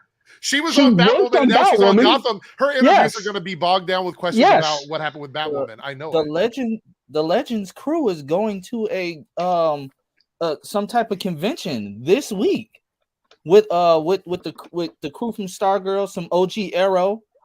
This is awkward. Not to mention the Legends Earth Prime comic comes out this week. Yeah. Yeah, from a PR standpoint, I don't know if there was worse timing for this. This was the worst. And Pagey, we talked about this last night. I mean, I don't know how they would have done it right. This just doesn't feel right. It feels like the worst possible time to announce this, honestly. They should dump it on a Friday, like months ago. Why wait? You have cameras writing the whole story for his character, and you're gonna get rid of him. Like that he did so. That's just a huge slap in the face. And Like- they did the gutless thing too by trying to drop it on a Friday afternoon. Yes, exactly. That late in the threw this. afternoon, too. They dumped this news so late on a Friday. They were like, "We're just going to put it out there to let the people know." Well, they didn't even dump it. We're going to tell the people in charge of the shows, the showrunners, on a Friday. That's what happened. And the reason you know that no one had the heads up, none of those articles, Hollywood Reporter, Deadline, all those, they didn't have an article out before Caroline Dree's tweet. Yeah, They got the information from Caroline Dree's tweet, so same they time didn't even everybody tell. did. They didn't even tell Deadline or any of these companies like they usually would about this When stuff. I made my video, the only thing on the internet was Caroline's tweet. I couldn't find anything else Right. about it. Can I address a comment from Thomas? Yeah. Cameras is writing comic book stories for Luke Fox because he's done it before. He's great. His stories are great. Cameras has got his own production. Like he's got short film, so he knows how to write and create. He knows things. how to write and create. He's a great writer. Yeah, but Why Thomas wouldn't is, they use I it? guess Thomas is saying it's like Ezra trying to write the Flash script. I guess No, I'm he not wrote sure what he's writing comic books, bro. They had him write a whole comic book story for the Earth. Yeah, Day. he wrote Nicole Maines is also helping on one. So yeah, but you know. Cameron's story was in the back of the Earth Prime's first issue. He did that story at the end of that, I believe. That was his. Asher with the $5 super chat. It now sucks that every OG legend except Sarah had an ending for their character, and Sarah's ending is getting pregnant and thrown in time jail. Yep. Yeah. She's been on there since Arrow. Like, come on. That's I know. I mean, her character was literally in the pilot of Arrow. Stephen Miller's gonna say something. He's going to say something. I can just feel it. Crazy Cat Lady, $5 super chat. Team Eric member. I wouldn't want it to end like that. Would it? Like the Arrowverse to get a proper ending? Cancellations usually don't get endings, not good ones. So following up on this, and I want you guys to think about your answer here, because I think we have another couple super chats. Look, Thomas here. So Crisis was worth it, right? I mean, I feel like Crisis was a curse. Crisis happened, then COVID happened, and then everything went to hell. I don't know. I saw someone say Crisis was pointless, and I think it was the opposite. At least they're all on the same Earth, and they can come back. At least all the shows were on, so they could do a big crossover like that. But looking at that table now, there's only two people at that table now. There was like a round table. It just I think the issue is that I think the curse thing is the scene at the end with them standing at Oliver's shrine and they say like this is the Justice League. Yeah. That's the curse thing. Multi-topic talk event with the $5 super chat. Batwoman took 3 seasons to get somewhat decent, but then trust the same people from Batwoman to make Gotham Knights. I'm worried, and you should be, because one of my biggest criticisms of Batwoman has been the uneven writing. I think season 3 was the best the show had ever been written, and unfortunately, some of the writers that were in Batwoman season 3 picked up for the writers that left to go and do Gotham Knights. So I expect Gotham Knights season 1 to be very similar to early seasons of Batwoman, especially if the cast isn't overly likable. Yeah, like so have a very vibrant cast. I think if you don't have the best writing to make it work. So circling back to Crazy Cat Lady's comment, do you think? And I'm not talking about like logically or whether they could have worked it in. Do you think they should have given Legends and Batwoman a short season to wrap up their storyline if you had the opportunity, or do you think this was okay to just end it like this? How do you feel about it? Do you think it was necessary? Do you think it was not necessary? Logically or just no, because logically they would have had to make space for them. I'm talking like from a storytelling standpoint. Do you think it matters if those shows get an actual ending or not? Do you think? I think it's important. I think it's important, especially for Legends, that it gets an ending. Like Batwoman's hard because Batwoman is still in its growing phase. Yeah. So I don't even know how you like wrap up a show like that. I think the best thing they can do with Batwoman is I don't even know what you do. Like I think you could potentially bring Javicia over to be in a Flash episode or something like that. But then again, how they did that in Armageddon was it was in the future, so you skip all that development. So I don't know how you do that in the Flash. Yeah, they don't know this character, so they're gonna have to like. How you gonna like bring her in for an episode and make it all work in just one episode? So unless it's an actual crossover event, comics. They're gonna have to include. I believe. Do you think? Okay. Next question. Do you think they're going to wrap up their stories in the comics since they don't get a final season now? Do you think that's what's going to happen? No. I think they're written out. That's written already. Like they're not gonna go back and edit. Yeah. They're honestly, the way they. No, I don't mean the current comics. By the way, no. I don't think they're gonna make any more. Like I don't think they will, because they didn't even bother doing it with Green Arrow and the Canaries, which had, and that was like cried out for as well. And they easily could have, and that was like before other shows started to end as well, and they could have easily cashed in on that if they wanted to. That's even more of a disgrace. That makes me even more angry about all of this. Is that I think your most likely situation is that it's just somehow in like Flash or something they reference it, but then again, I didn't even know if they'd go down that route. I mean, even with when Mia came in to Flash, they didn't really address what happened following Green Arrow and the Canaries. It was still continuing. She was still looking for her brother. Yeah. They easily could have wrapped it up at that point, but they still kept it open-ended for whatever reason that might be. And maybe because Eric Wallace didn't feel like he was the person to wrap that up.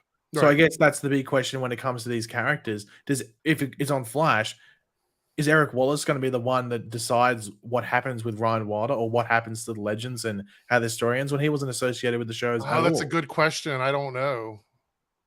So unless he brings in those people, but would Caroline Drews want to be associated with that when her show got canceled? She's probably salty. And the same with the Legends people.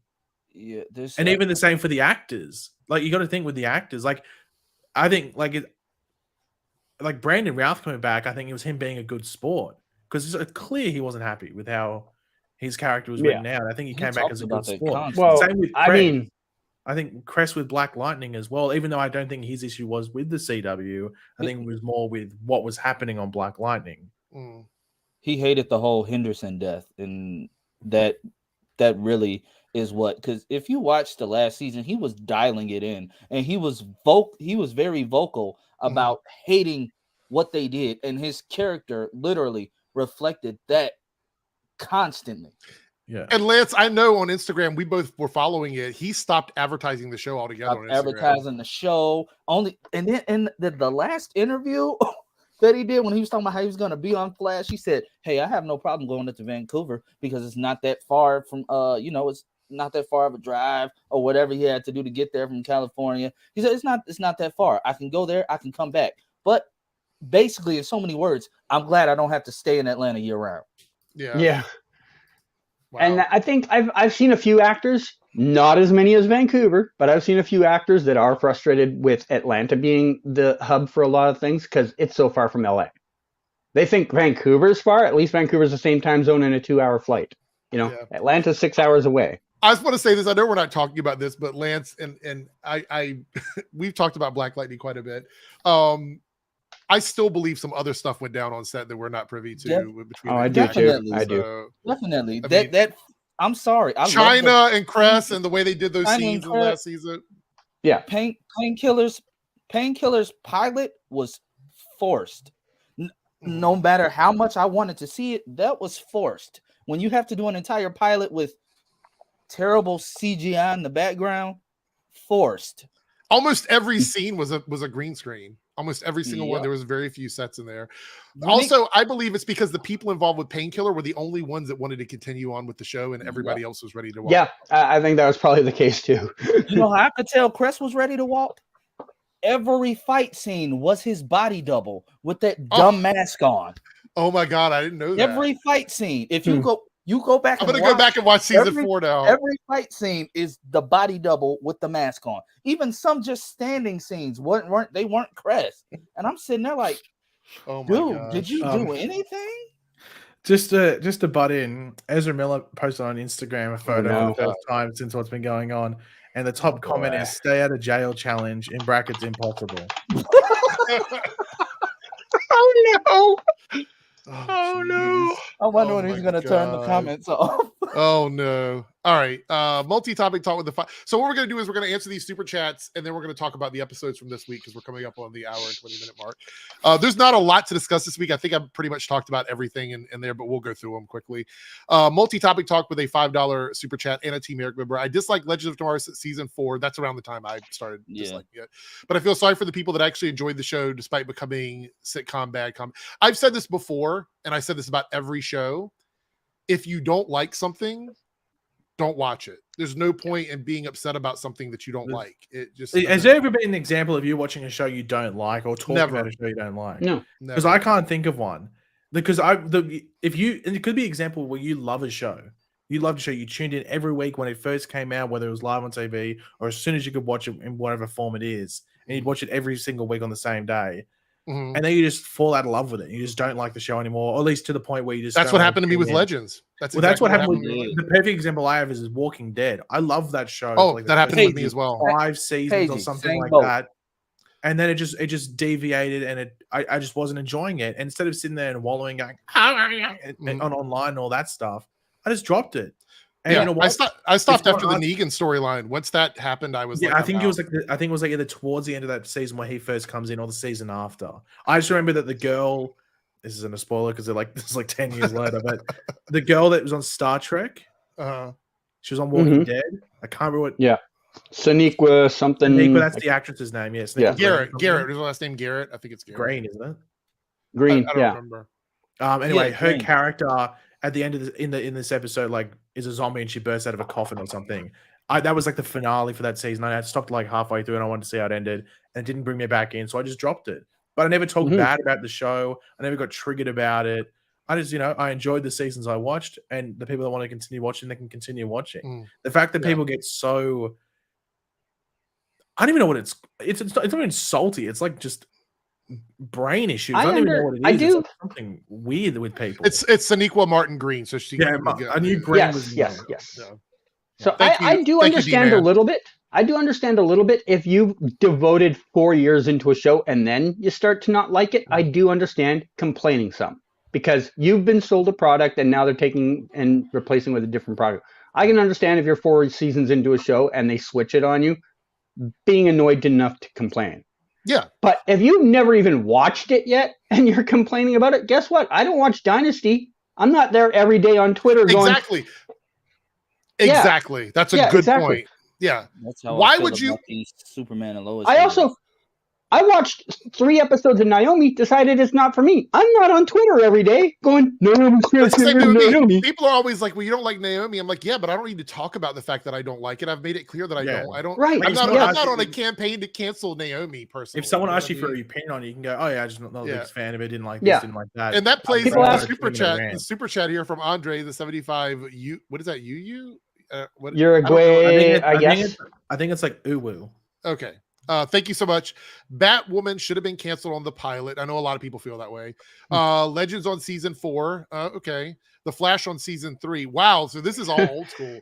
They are ruining slowly to Superman and Lois, cancel them all. So I guess Superman and Lois is pretty well received. I don't think there's anybody that argues that Superman and Lois isn't like the top of the shows. Like, I think that's pretty clear. But there was also a time everyone thought that of The Flash. True. There was a time everyone thought that of Arrow. Where will we be in season 4 or 5?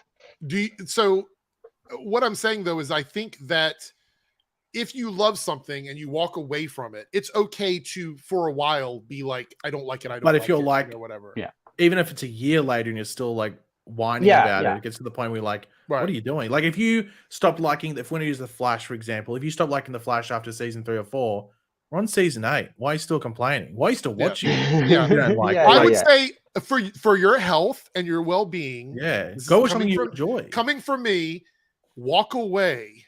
Just walk away from it. It's an abusive relationship. Walk away from it. Be like Eric and go watch Survivor. Right. I love Survivor, by the way. But 20 some seasons later, and I'm still watching it. But yeah, it is okay. This is for mental health here. It is okay to walk away from something that is not good for you. It's very okay to do that.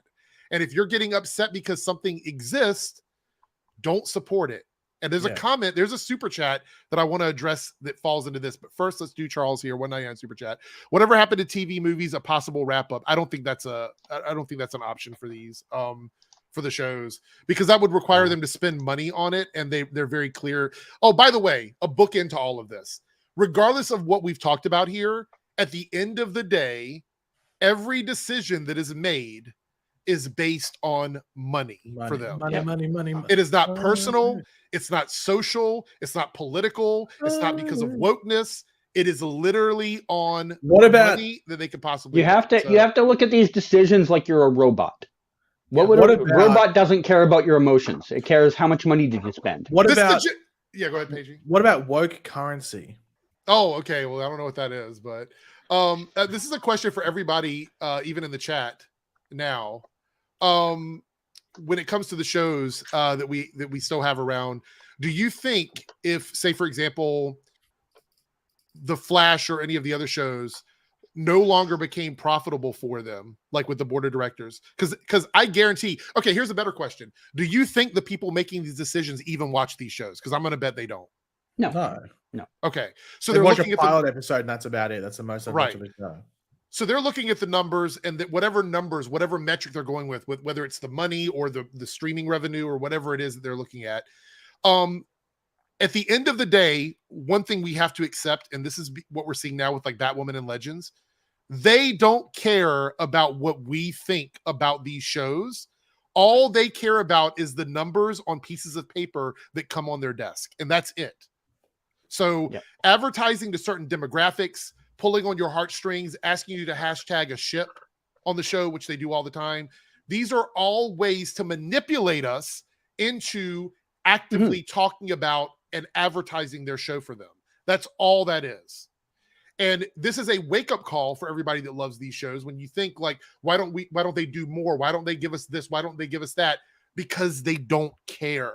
They want the money, and the creative people that make the shows may give a shit, but the people that are financing these shows do not. Yeah.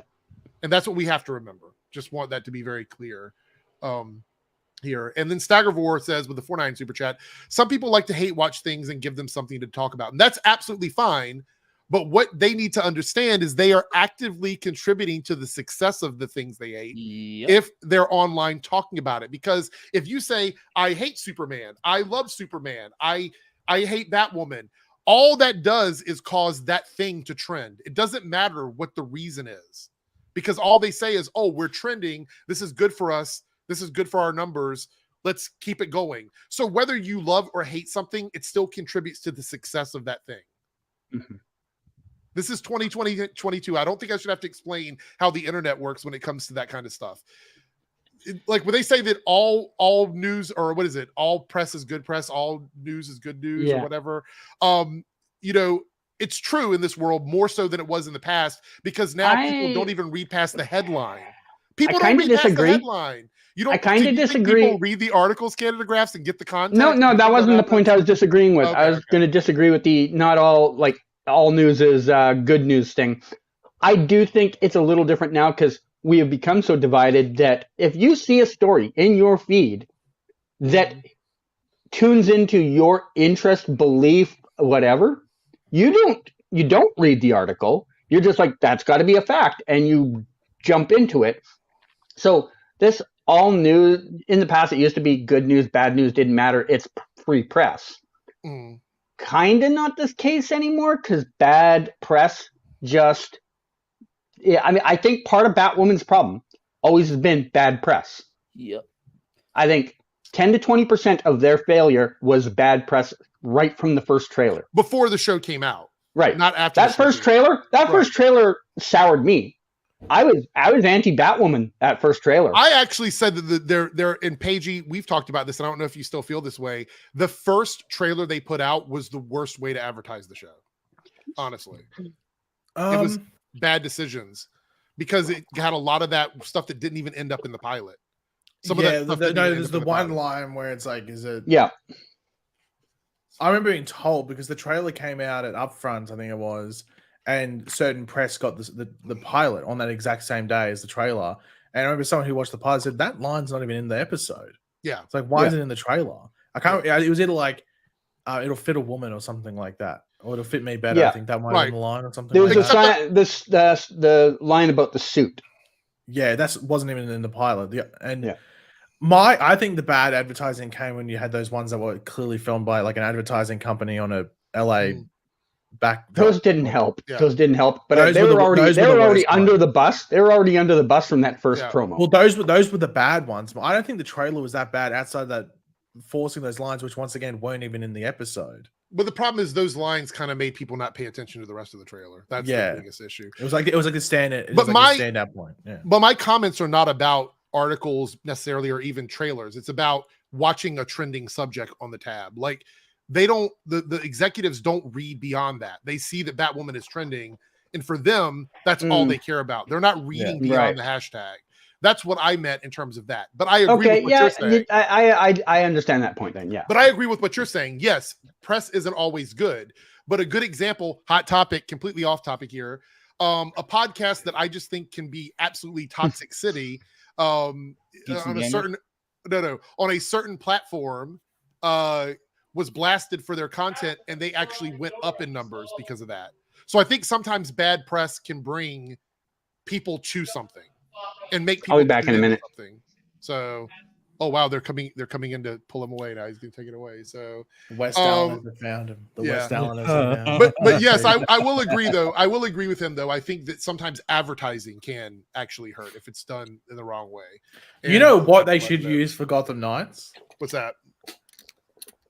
I think it's just dance compilations, and I think they should get DJ Eric up there to teach them the Gotham chalk. I have the worst idea possible, and I'm scared. What's that? I don't trust pedowits. I just have a feeling. The first trailer, if they show the trailer at the upfront, creators of Batwoman, from the creators of Batwoman, from creators of Batwoman in brackets now canceled. you thought the CW was done with Gotham. But we're going deeper to a different Gotham. This sounds like it might be, this might have been for a. It could be. I agree with you. It's gonna start from the writers and creators of Batwoman with the most diverse cast since Legends of Tomorrow. We bring to you a show with the family vibe behind the scenes of Black Lightning. It'll be. We're going bigger. We're going deeper. We're going darker. Gotham Knights.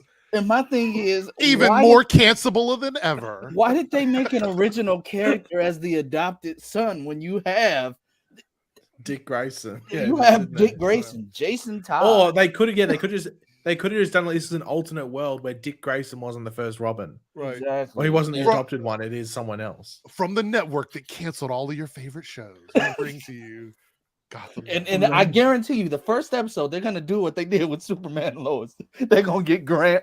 They're gonna get Bitsy. They're gonna get Tyler. They're gonna show Gotham Knights. They're gonna show like one of the characters run up into the Batcave and go, "You see that suit?" And it's gonna be Javicia's suit. It'll be better when it fits one of us. And they're just gonna rip it down and like turn it into their old suit or whatever. They're gonna make all the CW actors get in it. Man, I was a huge fan of Batwoman when it was on.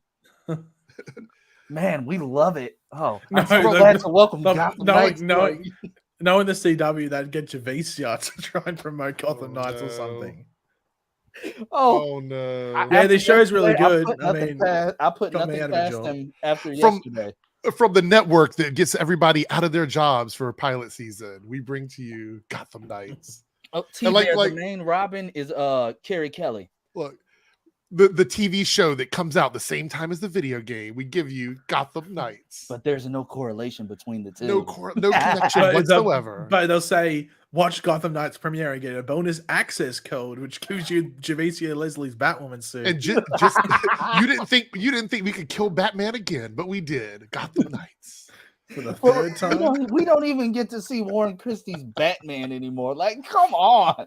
You're gonna recast another Batman. Because you watch Supernatural, watch Two-Face on Gotham Knights. Like, I can see it now, just every ad. Because diversity and inclusivity is important to us on the CW. Watch Gotham Knights, where we canceled two of our most diverse and inclusive shows on the same day during Lesbian Visibility Week. It's like we didn't want two, we only wanted one. They're gonna get get Casey Wallfall to come on and make the Naomi face, the face she makes whenever she's upset like this. If you are absolutely angry at us for canceling your favorite shows, tune in again so you can get canceled again after Gotham Knights. Like Titans, watch us use the same Wayne manner from that show. Aren't they using the same Wayne? They are. It's the same Wayne manner. I think it's the same Wayne manner, and I think they filmed on the same street. They filmed on like a lot of similar locations to Titans did. Are you okay, Canadagraphs? What happened? I had to go break up a fight. Oh, geez. The guy in the room next to me plays his music too loud, and I'm aware of it. I've never brought it up to him, but I'm aware of it. The guy below him just lost his shit on him, and I had to go deal with it. Well, we've been saying that there was a West Sorry, I got to knock at the door. I'll be back in a minute. Did you see this comment? You Which get one? to watch a sometimes by actor play Two-Face. Oh no. Okay, this is Oh. funnier. We got a 750. I can't. Yui, is that how it's pronounced? It's about 50 American, I think. Okay. Based off the Thank you. color. All right. Well, thank you so much, Andres. I did LOL to death. Batwoman grappled a female thief on a 50th floor, gave a tiny bit of a push to the wire. She fell off into a tiny pot. No damage at all. Or the Flash Mirror Monarch kidnaps all the city 12 hours. Nobody. So, okay, I know this is completely off topic, but that is one of the reasons I hated the wrap up of that story. Is they were literally like, you can just go back to the real dimension. We don't want to hold you accountable for anything you did, which I thought was absolutely hilarious. As far as Batwoman goes, it's a superhero show. Some stuff I just don't care. But I think morally, I think letting the Mirror Monarch go because they had no way to really wrap up that story felt so bad to me. So bad to me. They should have shattered her.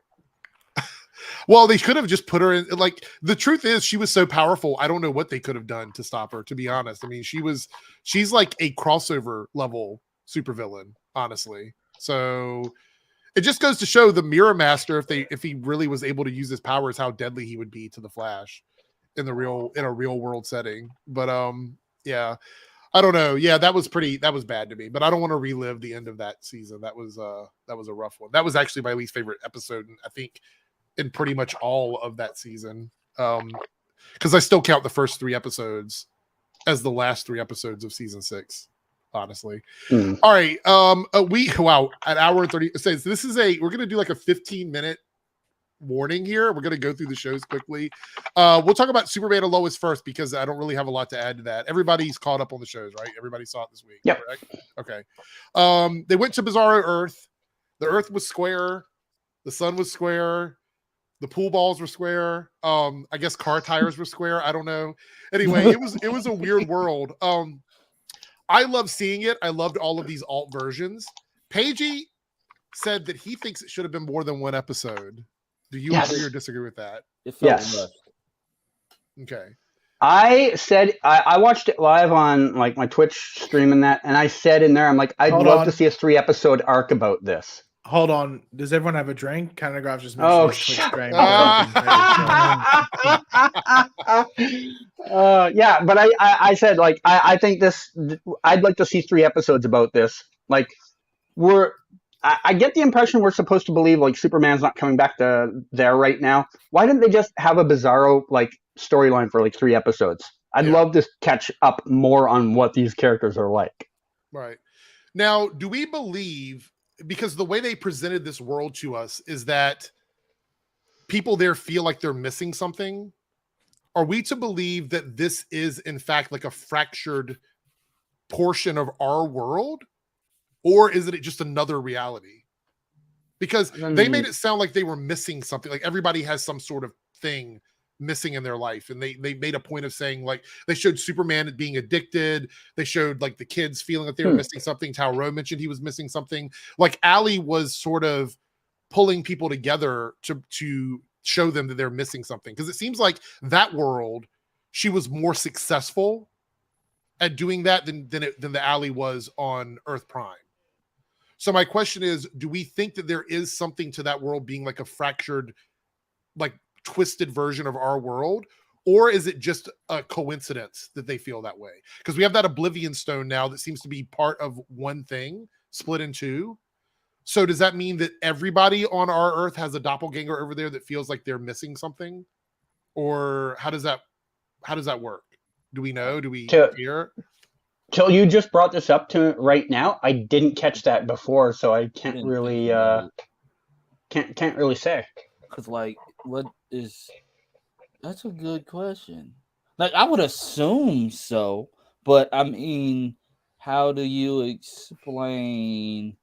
Since it is Earth Prime, how do you explain none of the other Earth Prime? Like you really expect me to believe that Bizarro Soups, as much as he wants to be a hero, has no other hero friends? Does that mean that this retconned the Bizarro Supergirl that was made that didn't look like Supergirl at first, or I don't remember. Yeah. Does that mean that she came from this Earth now on Earth Prime? Yeah, I don't know. But Cam makes a good point. Not everyone that exists in Bizarro World exists in ours. So how does that work? That's another. I think it's just because their histories changed. So I think at the bare bones of the Bizarro World, it stems from the same stuff, and like stuff like Kal-El coming to Earth and everything still happens, but things still can spread out differently and not be the exact opposite.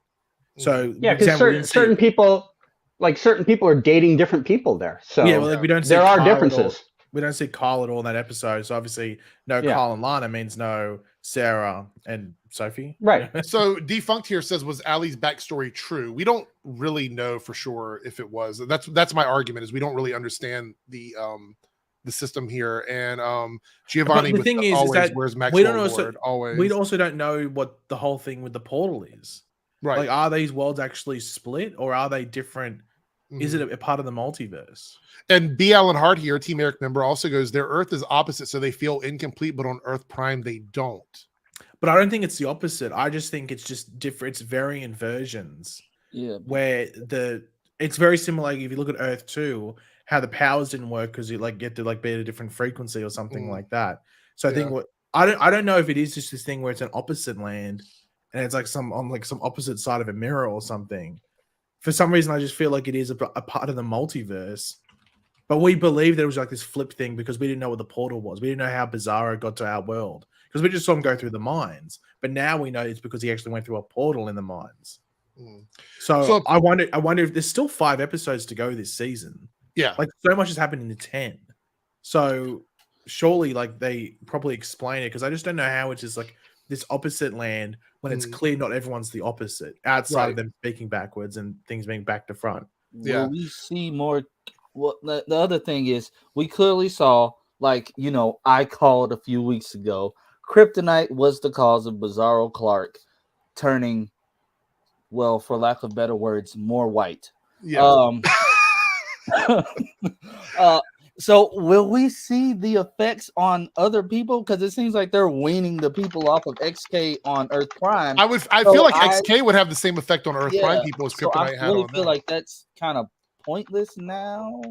Or is it just Kryptonians? Like, is it just the Kryptonians that it affects that way? Because if that's the case, then Jonathan would have been the only one we would see with like with it being affected. Because everybody else didn't have powers to begin with. Maybe it just affects Kryptonians that way. Maybe that's why it does that. Maybe it just comes down to the amount you take.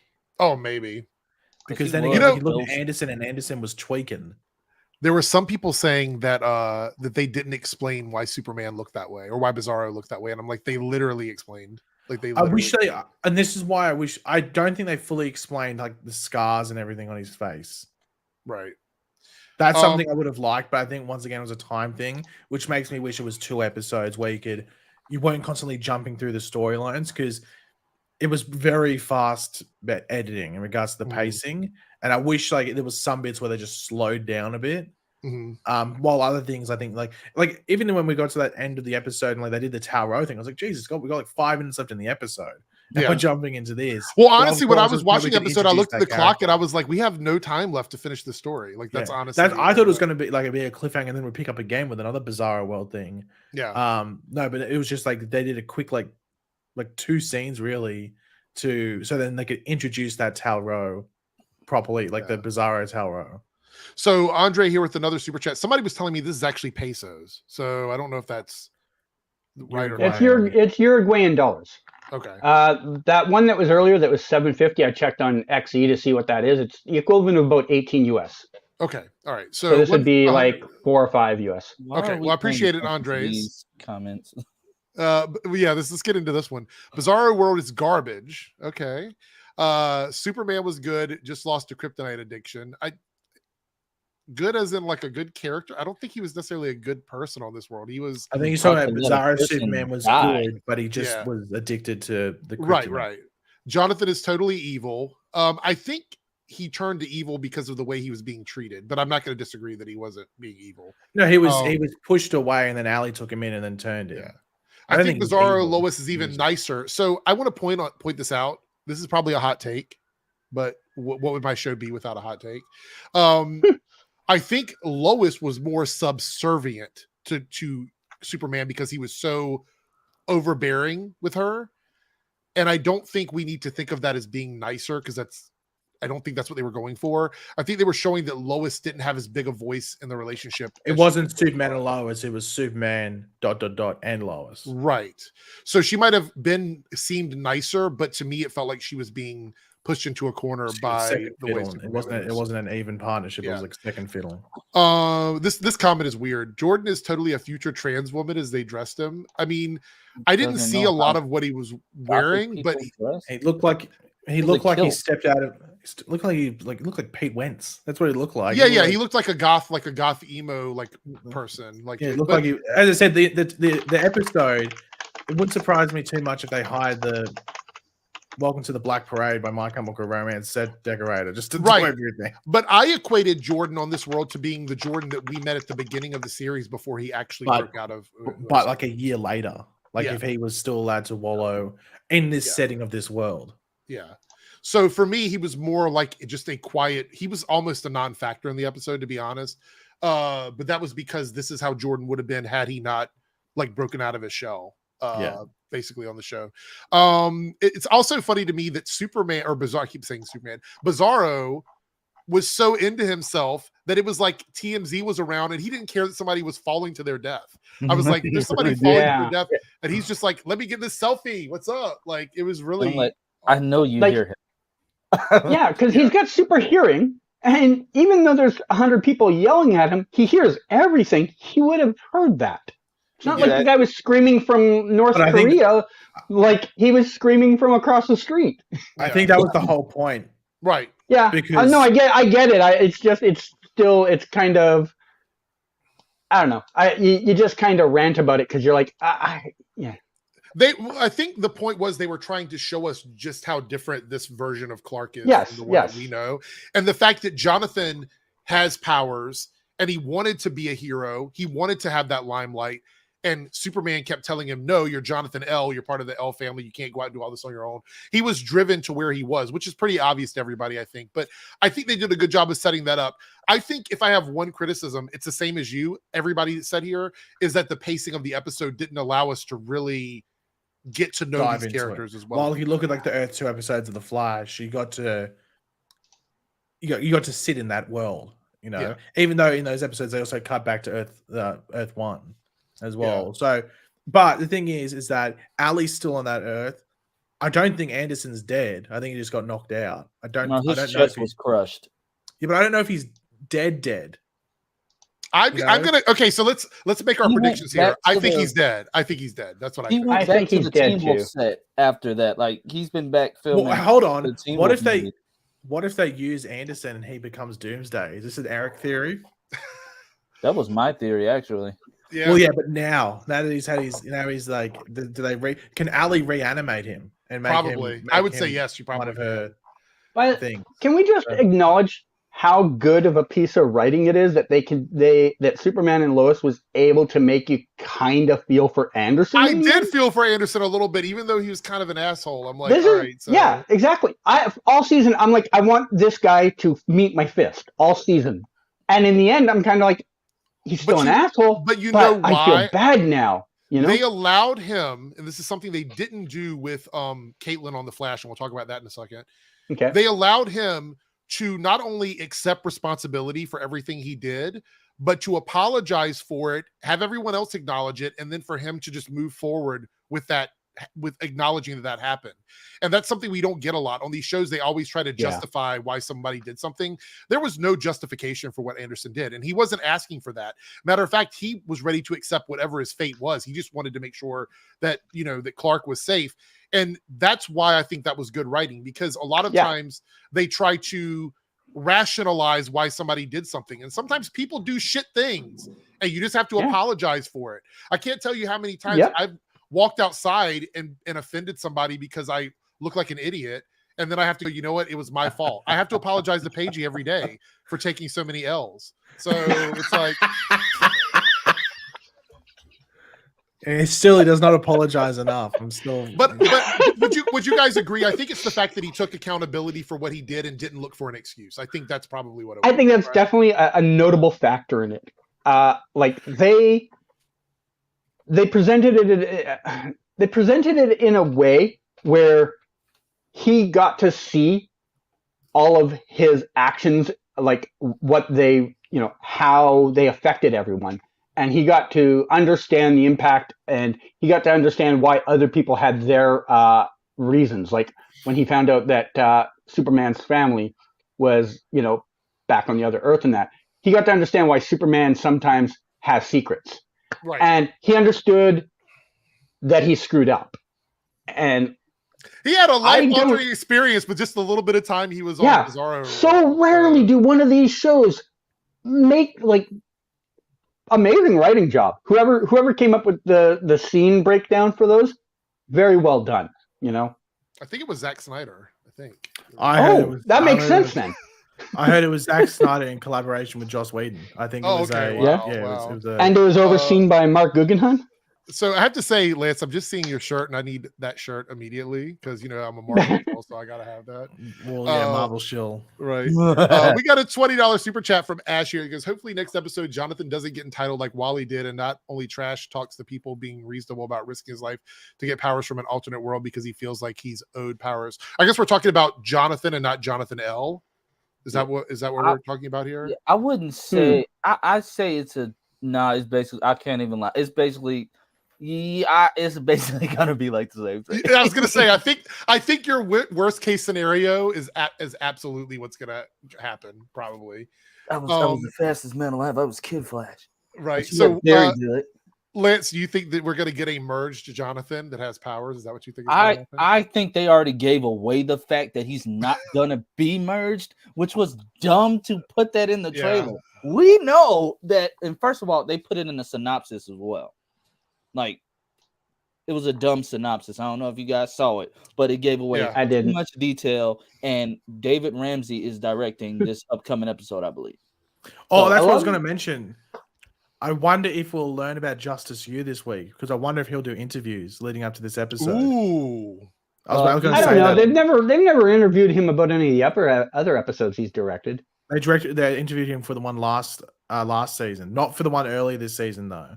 But I do wonder if they just want to do an interview for the sake of an interview. By the way, I've noticed that this Looper.com keeps getting these interviews with the cast of Superman. I've seen Looper get a lot. Yeah, I actually saw one yesterday. Because the Superman and Lois account keeps reaching. Really? Like, why is Looper getting all these? Weird. So the last thing I want to talk about from the episode is the fact that super breath. The what? The amazing super breath that Tal Rowe has. Like, he just blew Lana away. I will say I love that fight scene at the end. He just blew her away. It was. We talk about how Lana went from like Christina Aguilera to government military woman. Like, it was weird. Like, she was in that bar, and I'm like, oh, this is pussy. No, she went from Coyote Ugly to. Yes, sir. No, sir. She went from Coyote Ugly to G.I. Jane. That's where she went. I would have liked to see a little bit more of her character progression, to be honest, to go from. Like I said, I would have liked a 3-episode arc about this side. Yeah. But I will say it was kind of weird that Lucy, who was kind of the linchpin to all of this, was not mentioned at all on Bizarro World. Like, she was referenced. Yeah, but like, she wasn't present there. Like, she wasn't involved with it. Well, I think they probably did a smart idea, just bringing people that needed to be there. Though I think it would have been interesting to see, like, maybe just like a little reference to something else and stuff like that. But then they went ahead and did the Jerry Seinfeld reference. Yeah. I think just a mention of her wasn't enough. I needed to have more of her being present, but I guess they just decided not to do that. So, yeah, Superboy. I was trying not Superboy, Jonathan L. Sorry, Jonathan L. I'm like, why do you keep doing that? So everyone in the chat, what's your score on 1 to 10 of this episode of Superman and Lois? I'm curious what everybody thinks. Even Superman and Lois wanted to know, like, what did we think of Jonathan L's suit in action now that we saw it? Because I know Canadagraphs, you had pictures a while back, but what did we think of it like in motion? It makes a lot of sense when you watch the episode why it looks like that. Yeah, I was wondering, how are they going to make that? How are they going to like bring that up in the show? And I was like, oh, that makes sense, especially when you see like the aesthetic of the world and what they think was probably like a cool looking suit. Yeah. Like Superman suit probably looks lame to them, but like Jonathan's is edgy. Eric would love it. By the way, I want to point out, it's funny on Twitter, people were using clips of this episode to justify how Zack Snyder portrayed Henry Cavill Superman with Bizarro, and I'm like, that's not Clark. That's not our Superman. Yeah, people were also saying, "Oh, they're definitely gonna make our regular Jonathan bi after seeing photos, after seeing the costume that he used on Bizarro, where he can definitely pull it up." I said, "Are you got whatever?" Apparently, emo goth people never existed, and people don't realize that's a style aesthetic. Well, you know what? It just proves that Twitter is full of 14-year-olds. Yeah. Oh, is that a dig at 14? Well, I don't know. When did like the emo goth? Because I was in high school when it was going on. I would say So it maybe, transformed from that into like scene kids, which would have been the early, like the late MySpace era, which would have been Yeah. like, So I think like from like 2000s. 2006, 2007, you crossed over to scene. Yeah. And then 2010s, it went to Tumblr. I don't even know what you would call like Tumblr people. Yeah. Tumble people. Oh, I don't know. That's the only way I can describe it. Tumblr people. But yeah, and then people were also, and I need some backup on this. I know Pagey's not going to back me up on it because he loves to watch me take L's, but I need some backup on this. People in my comment section of the Flash review, which we're going to talk about very quickly, I love L's. You're saying L's. said that I never called out Superman and Lois for the Cushing drama. And every week that we had it, I talked about it and how it was boring to me and how much I hated it in the episode. I always talked about it. So they're like, "Oh, you always give Superman and Lois a pass on the boring like Cushing stuff," and I'm like, "I never did, never once." I mentioned matter of fact, people got mad at me because I kept bringing it up. Even Pagey was like, "Will you shut up about that? You're stupid. Take this L and go chalk." And I was like, "All right, I'll do it." So, there you go. I can't believe that you let them get by with all this. Why would you? I don't know. I have no idea. Somebody said Eric's anti-Sarah. Yeah. All right, so we got a $5 super chat from Woody here that we're going to move over and very quickly talk about the Flash. The fact that Bizarro was less selfless and took longer to become a true hero definitely seems to come from whether Supes is raised by Kents or not. That's a good point. I think that does. I didn't even think about that, but that's a really good point. That he was a different person because he was not raised in Smallville. So how did he get their house?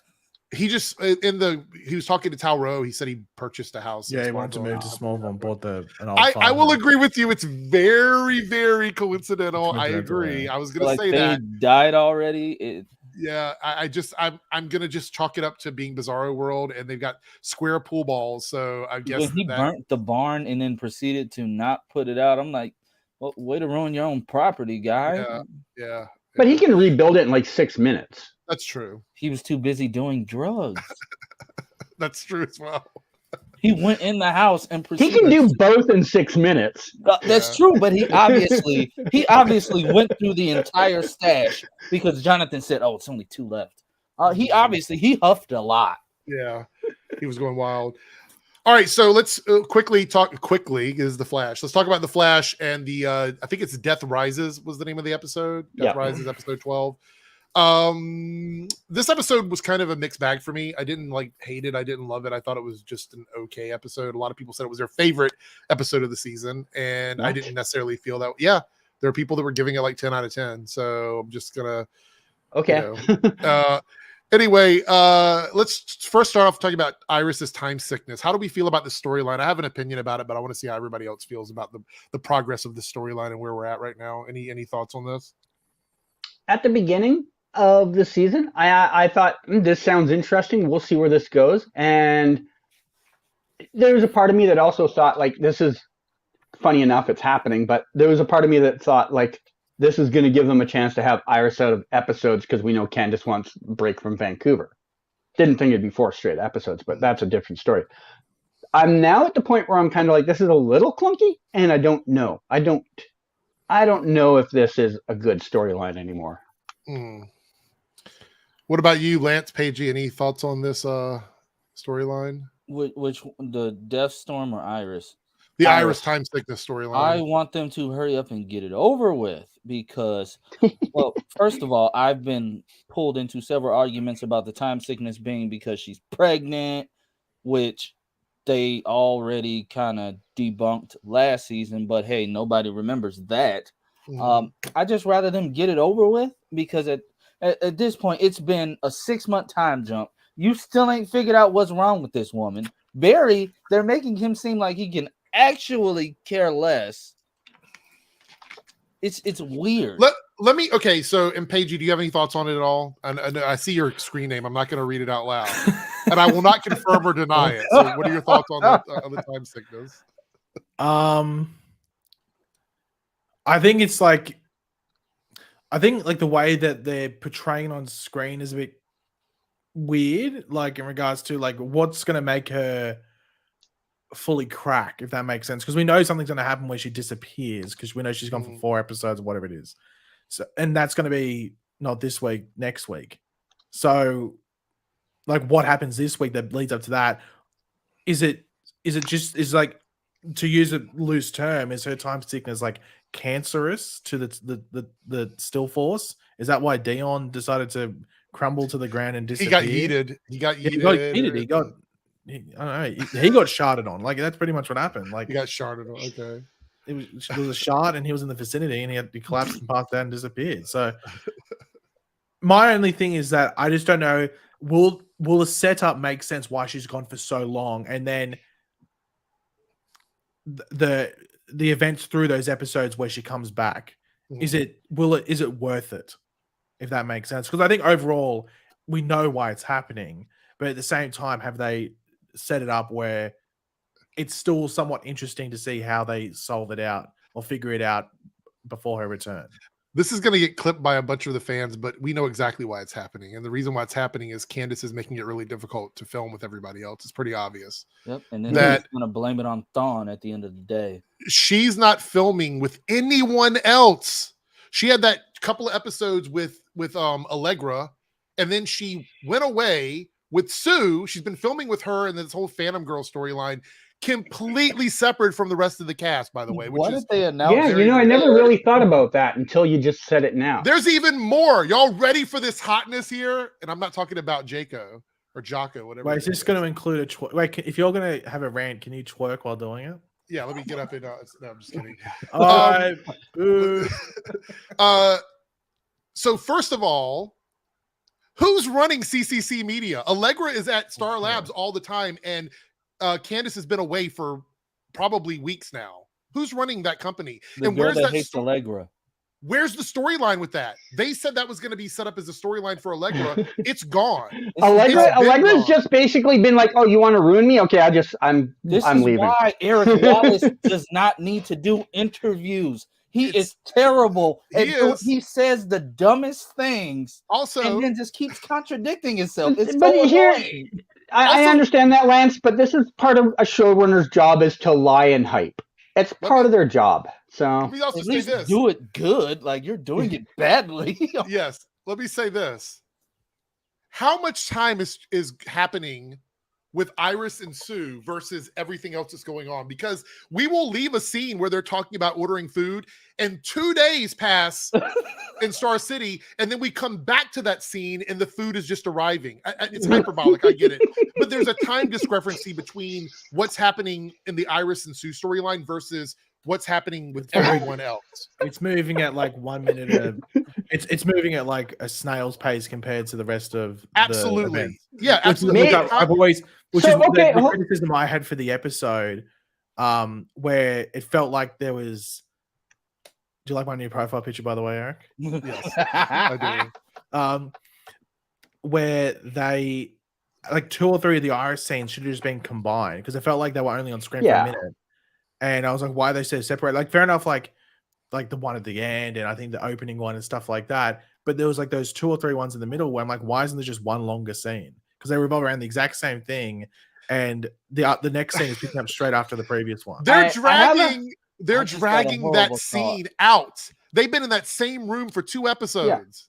Yeah. I just got a horrible. I have a reason why I think they do it, and that is to keep a particular fan base engaged in the episode. Because if it was all in one scene, they zone out the other 35 minutes. I just got a terrible thought. What's that? Terrible. Well, first of all, it's a discrepancy in what you just said. It hasn't been the same room. She reappeared in her apartment.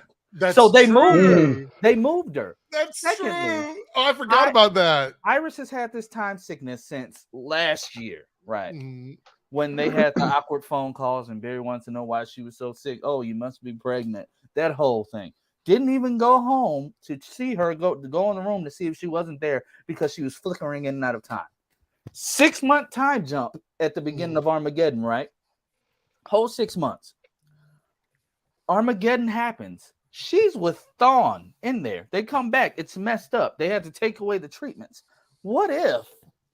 And Eric Wallace is just what if the time sickness is because her and Thawne were, Where's Gary when we need him? Where's Gary at? We need Gary right now to ask. Are you saying there's a C scene? Oh, wow. I mean, Wow. she was engaged to the man. They were living in the law. See, this is the thing. I get criticized for demonetizing the stream. That's probably the most heinous thing that's been on stream Maybe ever. Possibly. And if the stream does not get demonetized after that, then I don't know what will get it demonetized. And the last thing I want to say about the storyline, this is the part that really had me like trying my best to just believe whatever they're going to tell me.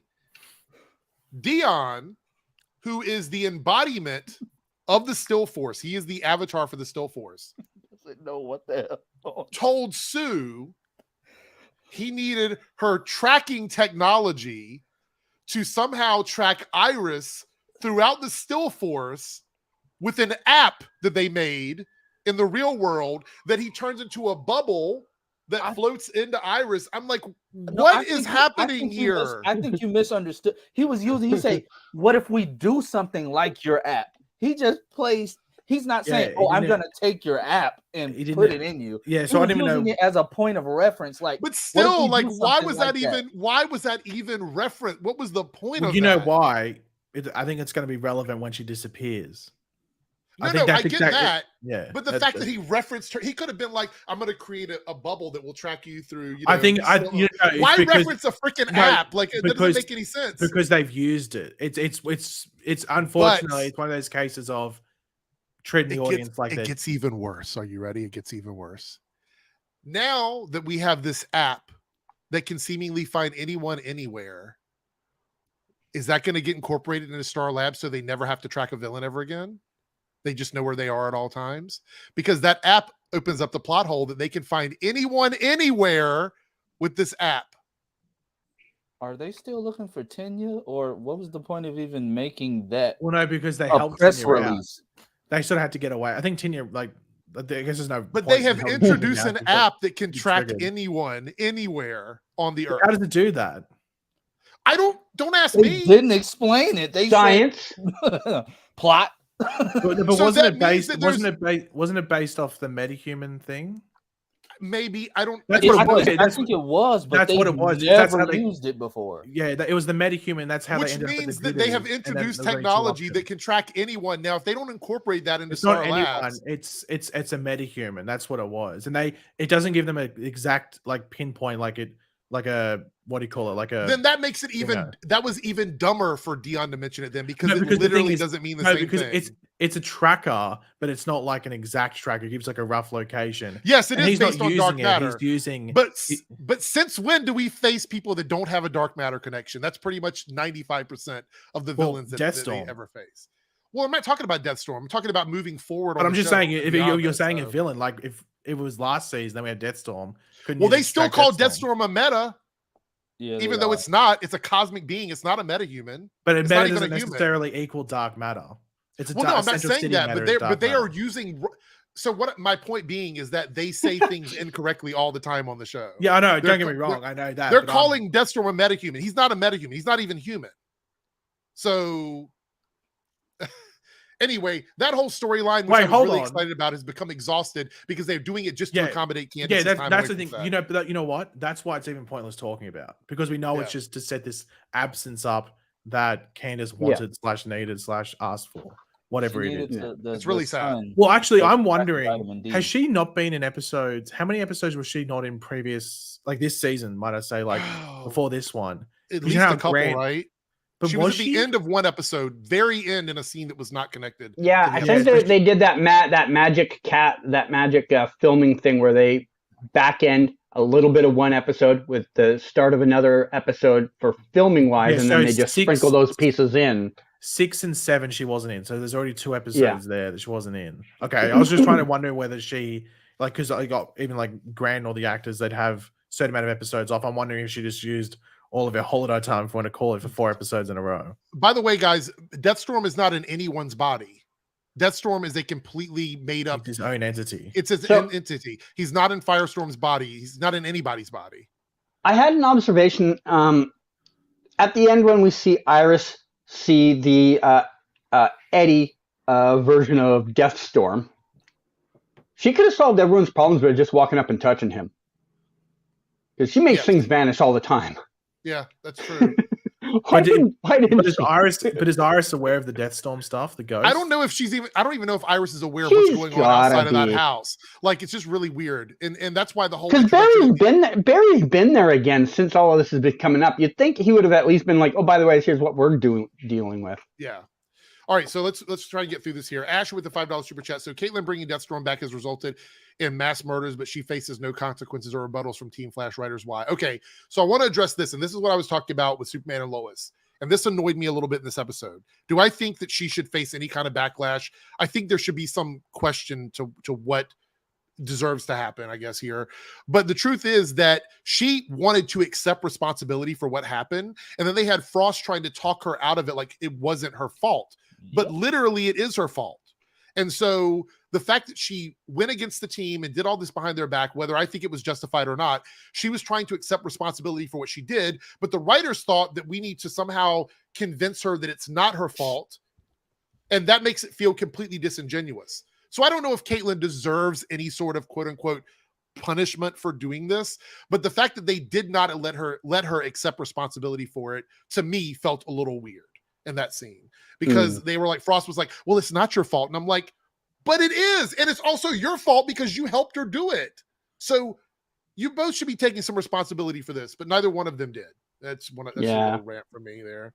You're not wrong. Let's see here. Emmanuel with the $5 super chat. It's weird how people took the gothic look in Superman and Lois to mean LGBTQ IA plus. Back to diversity, DC has milestone, which they have never used in any live action. Now I appreciate this. This is kind of a two-parter here. Yes, I think people don't understand that gothic emo looks don't necessarily represent a certain community. It's an entirely separate. Wait, can we confirm? Was there a gothic or emo version of DJ Eric? Yes, there was, for sure. And Bizarro. I'm pretty sure that Panic at the Disco was his favorite band. And yeah, so there we go. DC has milestone, which they've never used in any live action. I believe they announced a bunch of stuff they were working on at Fandom, but I haven't seen anything. This Static Shock and Icon movie, I'm pretty sure, in development. Or was it Static Shock TV show? Something like that, but both of them in live action. However, the thing is that the issue with Milestone is that it went like it just went underground. It just wasn't a thing for like ages. So like, especially when all this comic book movie boom came, Milestone wasn't there to do anything with. Now it's back. I don't want to start a huge debate about this, but just a quick response from anyone that wants to chime in.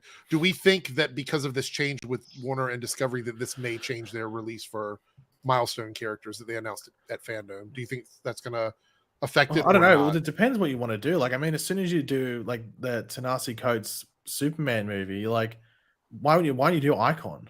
Yeah, I heard people on TikTok were saying that you could just do Icon instead of trying to invent a black Superman. I actually think Icon would be received much better because a lot of people really want to see Superman, Icon, but with more powers. Yeah, he's more powerful. No kryptonite sort of thing going on either. Yeah, it would be like doing Blue Marvel. It's just that they can use Superman on a poster instead of Icon. Right. It's money, everyone. Yeah, that's what it is. It all goes back to money and branding. Andre's here with $150 in pesos. What about the reverse Flashpoint where Barry was reverse Flash and Iris just need to touch evil Barry to go madly in love with him, so both have their love inside like Barry has a speed for. We're talking about the power of love. You guys know how I feel about this. I hate this storyline. I think it's really weak storytelling. Are you guys into the whole like their metaphysical love connects them and No, outside the universe? So it's always been like a bit of a loophole in regards to ways they want to move stuff along quickly and not all right, so before we do the next super chat, last thing I want to say about this, because we are way over time right now. Deathstorm looks really cool. I know Pagey or either Canadagraphs, somebody confirmed that there is an actor on set. I think it was Pagey confirmed there's an actor on set for Deathstorm. But for me, it looks way too CGI. I wish there was some sort of physical costume there that they wore in scenes with, people interacting with each other. Because I feel like it doesn't feel like Caitlin is really being touched by Deathstorm to me personally. But I think the special effects are fine. I think he's going to turn back into Ronnie, though. You think so? In the next episode, I'm pretty sure I saw a scene of him as Ronnie, which would have been smarter to do to save on the CGI budget. I mean, that's what they did with Bloodwork all the time. It's not Ronnie, but it's still, to me, it's still Invasion of the They could have technically put Ronnie in a Deathstorm suit where the head was just Ronnie and had him act out the scenes that they needed to do with her close to him or whatever. So anyway, that's my only real criticism of Deathstorm. I knew they were going to use him a lot at nighttime because it's very CGI heavy and it always looks better at nighttime when they're doing VFX. On set, Canadagraphs, did you ever see anybody dressed up as Deathstorm, or was it always just people? I believe I did. And the only reason I say I believe I did is I can't prove it. There's a scene on my blog. I'm sure Pagey even did a video on it of a scene with someone in a gray onesie wearing what looked like the thing that Firestorm has. Oh yeah. But it wasn't clear enough for me to say like, oh yeah, I think that's so and so. Other people theorized it is, but I don't know it to be. Okay, so also I did have one criticism. The coolest scene in the episode was Barry running on like pads of lightning. The lightning thing. Yeah. I thought it was cool. We always see him every season pull out something like with lightsabers or whatever. I actually thought this one was pretty cool. Will we ever see it again? Do we want to take any bets on whether? Probably not. Just like the lightsabers. I saw people complaining. It's like, oh, now they've introduced an ability that he's never going to use again. I'm like, how many times has the Flash had to fly? Right. Name me 3 times the Flash has had to fly. Until like evil Superman shows up and he has to do that, then fair enough. And he doesn't use that ability. But how many times has he he's jumped high in the air before, so that's technically sort of flying. Yeah, but usually he's not having to change directions. Fair enough. That was the whole point. That's why he needs to get up there, because Firestorm could just chuck a hard left. By the way, criticism. There's no way Deathstorm should have been faster than the Flash, even with the Flash running on. Yeah, he was chasing Deathstorm. At least in regards to even if they wanted to do it that way, like they visually didn't make it look like he was going that far. That was a little weird. Especially since Barry leveled up this year. Leveled up, yes. I was going to say he leveled up. There's no reason for it to not. But there's always going to be those inconsistencies. It's even like Superman will take a minute to get from Smallville to Metropolis, but it'll take him a minute to get from Smallville to China. Yeah. So I always accept that these writing hiccups are going to be there because they need the story to exist. Yeah, they need they wanted to. All right. So last thing I want to talk about is the stinger at the end, the reveal that Deathstorm wants Caitlin to be his bride, which I hate that storyline, but it's what it is. I don't know. It's not very exciting to me. I don't have a problem with it. It's fine because of the circumstances, but I wished it was something different. And then we get the stinger at the end that Eddie is in the apartment with Iris. Well, Eddie. Which ends up not being cobalt blue. How do we feel about this stinger? The wrap up for the episode. What do you guys think? And then in the chat, theories about this Eddie thing. Is it connected to Deathstorm? Is it connected to time sickness? Because I've heard people that are confused about it. What are our general thoughts on that? I was under the impression it's supposed to be Deathstorm just because he's done this to every other cast or character. Yep. If it's not, I'm more confused. It makes no sense why he'd go after Iris right now, though, since he's made it clear that Caitlyn is his priority. Iris is in another city-state. Why? Yeah. Thoughts? Anybody else? Any opinions on this? Did we want Cobalt Blue? Because it looks like that's not what we're getting. So, no one. Yeah. I never expected it to be Cobalt Blue when they said it's 2 episodes. I honestly didn't expect a lot of discussion on this because I said in my video that we knew he was coming back. We just didn't know when. So for me, it was like, he's back. I think they potentially could twist it in a way where it's not Cobalt Blue related, but I think it's not Deathstorm. Fair enough. I think because I've already hinted to Eric what it could be. Yeah, but we'll save that. All right, in the chat, give your score of this episode of The Flash from 1 to 10. We're going to answer these final super chats, and then we are going to wrap up, I think, the longest after party we've ever had. Naruto here with a $5 super chat and a Team Eric member. Since the 3 a.m. ones. Yes, yeah, those used to be like 4 hours long. Going through the Arrowverse right now, about to finish Legends Season 6, going to Season 7. I think I'll stop on the penultimate episode. I mean, you might as well finish if you're going to watch it. Just go ahead and watch it to the end. I mean, it's not going to get any worse than what it is. Some people enjoyed Season 7 of Legends. Did you like it, Lance? Anybody that watched it, did you enjoy it? Did you not enjoy it? Or I only saw parts of it, so yeah. All right. Martin here with a $19.99 super chat. And it looks like there's more there. So Martin says, it's surprising to me that people didn't debunk the possibility that Eddie's multiple episode return was Cobalt Blue related. It was clear as day when the Black Flame manifested as Ronnie and Chester's dad. They were going to bring... Is there another part here? Yep. Oh, okay. Another 1999 super chat. Thank you so much, Martin.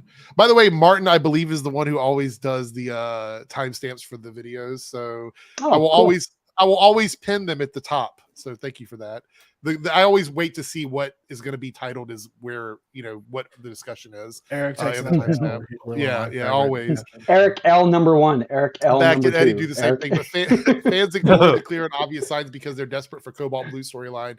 I bet you there's people who still think Zoom's returning because of a photo in a newspaper. Right? Now, yes. Lance actually had a debate. I don't know if it was on Facebook, in the Facebook group, or it was on Twitter, where people are still posting that article and trying to connect the dots with that article and then trying to connect that to Zoom and trying to connect it to this, that, and the other. And I'm like, oh, geez. It's just a newspaper. I get asked at least once every 2 or 3 days, did you see Zoom? Did you see Godspeed? Every 2 or 3 days on some platform. And I'm just like, I think you're looking way too much into this. Could we see them? Maybe. I'm not banking on it. Yeah. The thing is, do we want to see them? Now, I was a huge Zoom fan, but I was very content with I was very content with him turning into Black Flash and that being the end of that story. I was very content with that. I don't necessarily need to see him back. I love Teddy Sears. I love the Zoom storyline. I think it was if you're looking back on it, it's one of the best storylines that the show has done. But I don't necessarily know if I need to see him back again. It was fine when we did the time travel episodes, but other than that, I don't really care. Even if you see him back, you're talking 10 or less seconds because it's just going to be a reference to the article on the paper. There's not going to be a drawn-out scene about it. Nope. I think it would be hilarious to see 2 drug addict speedsters, just on a crime spree. Godspeed, August. Maybe they can get drug addict Bizarro to come and fight them. Yeah. Godspeed's gonna walk up to Eric and walk up to Zoom like, how did you get so so jacked? Yeah. How did you get so big? Let me say this, based on what we know now, with the exception of this Deathstorm discrepancy that we had in the episode, I don't think Zoom would be a threat to Current Barry at all. Nope. I think if Current Barry went back to season 2, he would mop the floor with Zoom easily. Yep. Well, Zoom, I don't think hand-to-hand combat though, because Zoom out of all the villains, he was the most powerful. Like he picked Barry up by the neck several times without. But that was back then when he hadn't been to a gym yet. I still think he would give Barry some go in a hand-to-hand because Barry can fight a little bit better, but he's still not. Just give Barry a pep talk and it's game over for Zoom. So, all right. Well, we are like almost 30 minutes over where I thought we were going to end. We had so much to talk about, and I appreciate it. We had so many Team Eric members here. Thank you so much for being here. All of our regular viewers that come in and all of our new viewers, thank you for stopping in to join us. I have to thank all of my folks here who stayed for 2 hours and 20 minutes to talk about the ARROWVERSE, the CW, the shows. We have CW-verse now. Right. Right, exactly. We have Pagey here. Current L's Eric equals 70. So we're keeping track of all. No, the it just Ls went that up. I It just picked went out. up to 71. Oh, did it? Okay. Yeah. We have restore the Arrow Canadagraphs over here. How dare you? I know. Go check out his blog if you want to get super spoiled. There's a lot of stuff there from the finale. It's quite interesting things. And of course, Lance, who rushed here after his rehearsal to join us and spend some of his Saturday with us. I appreciate it. So thank you guys so much for being here. We do have one super chat. Let's put this up on the screen. $5 super chat from Multi-Topic Talk. Zoom written by Eric Wallace. Search the multiverse to find the fastest woman alive to marry her. Why not? That seems good. It's from the people that brought you Zoom. Like we could. There's your season 9 arc. Yeah, Gwendolyn. Either Candace gets her shit together or leaves the show. Wow. Gwendolyn pulls. The one thing I love about Gwendolyn, she pulls no punches with her comments. She literally says what Candace she's got to say. has been trolling the fans. She has been. Oh, 101%. But I think she's already made her mind up. I don't know why she's playing this game with the fans. I think she's already made up her That mind. Instagram post. I need to make a video about it this week. I think because we're not going to. It had Twitter freaking out. Yeah, but you know what? It was really stupid because whoever spread that photo around just took a screenshot of a video where she's wiping off her makeup. Exactly, talking about some shit. I was like, everyone was like, "Oh, she's wiping away tears." I'm like, she's wiping off her makeup with a makeup wipe. It was a video. She's obvious. Yeah. I think she's already made up her mind on whether she wants to come back or not. What is your? We're going to leave it with this. What do you think the likelihood of her wrapping up her run with like limited episodes is? What do you think? You think it's likely or unlikely? Low. I think either she's going to have a hard exit or the most you get is like 1 episode.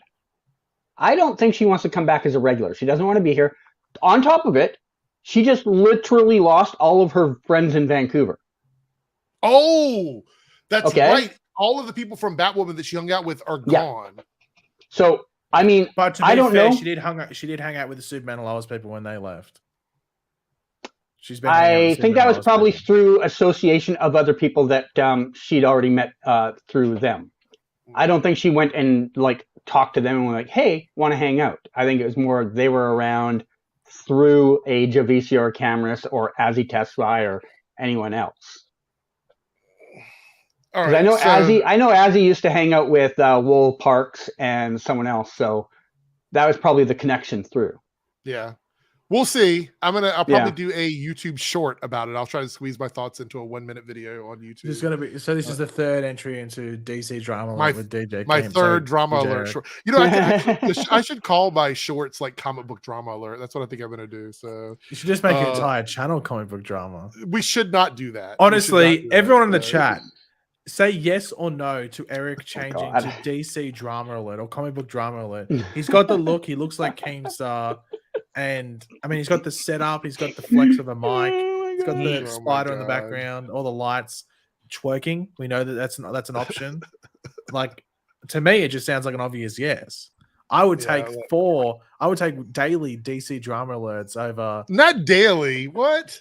Over hourly. I'd have to scour the internet to find drama. Everything would be drama on Twitter. And you have 7 days worth of content from Ezra Miller alone. Oh no, Eric! The only person who said no is Miata, and she's always wrong. So, like everything, the signs are saying yes. Ezra Miller, Amber Heard, you have a month of content. And we know you're not going to get demonetized.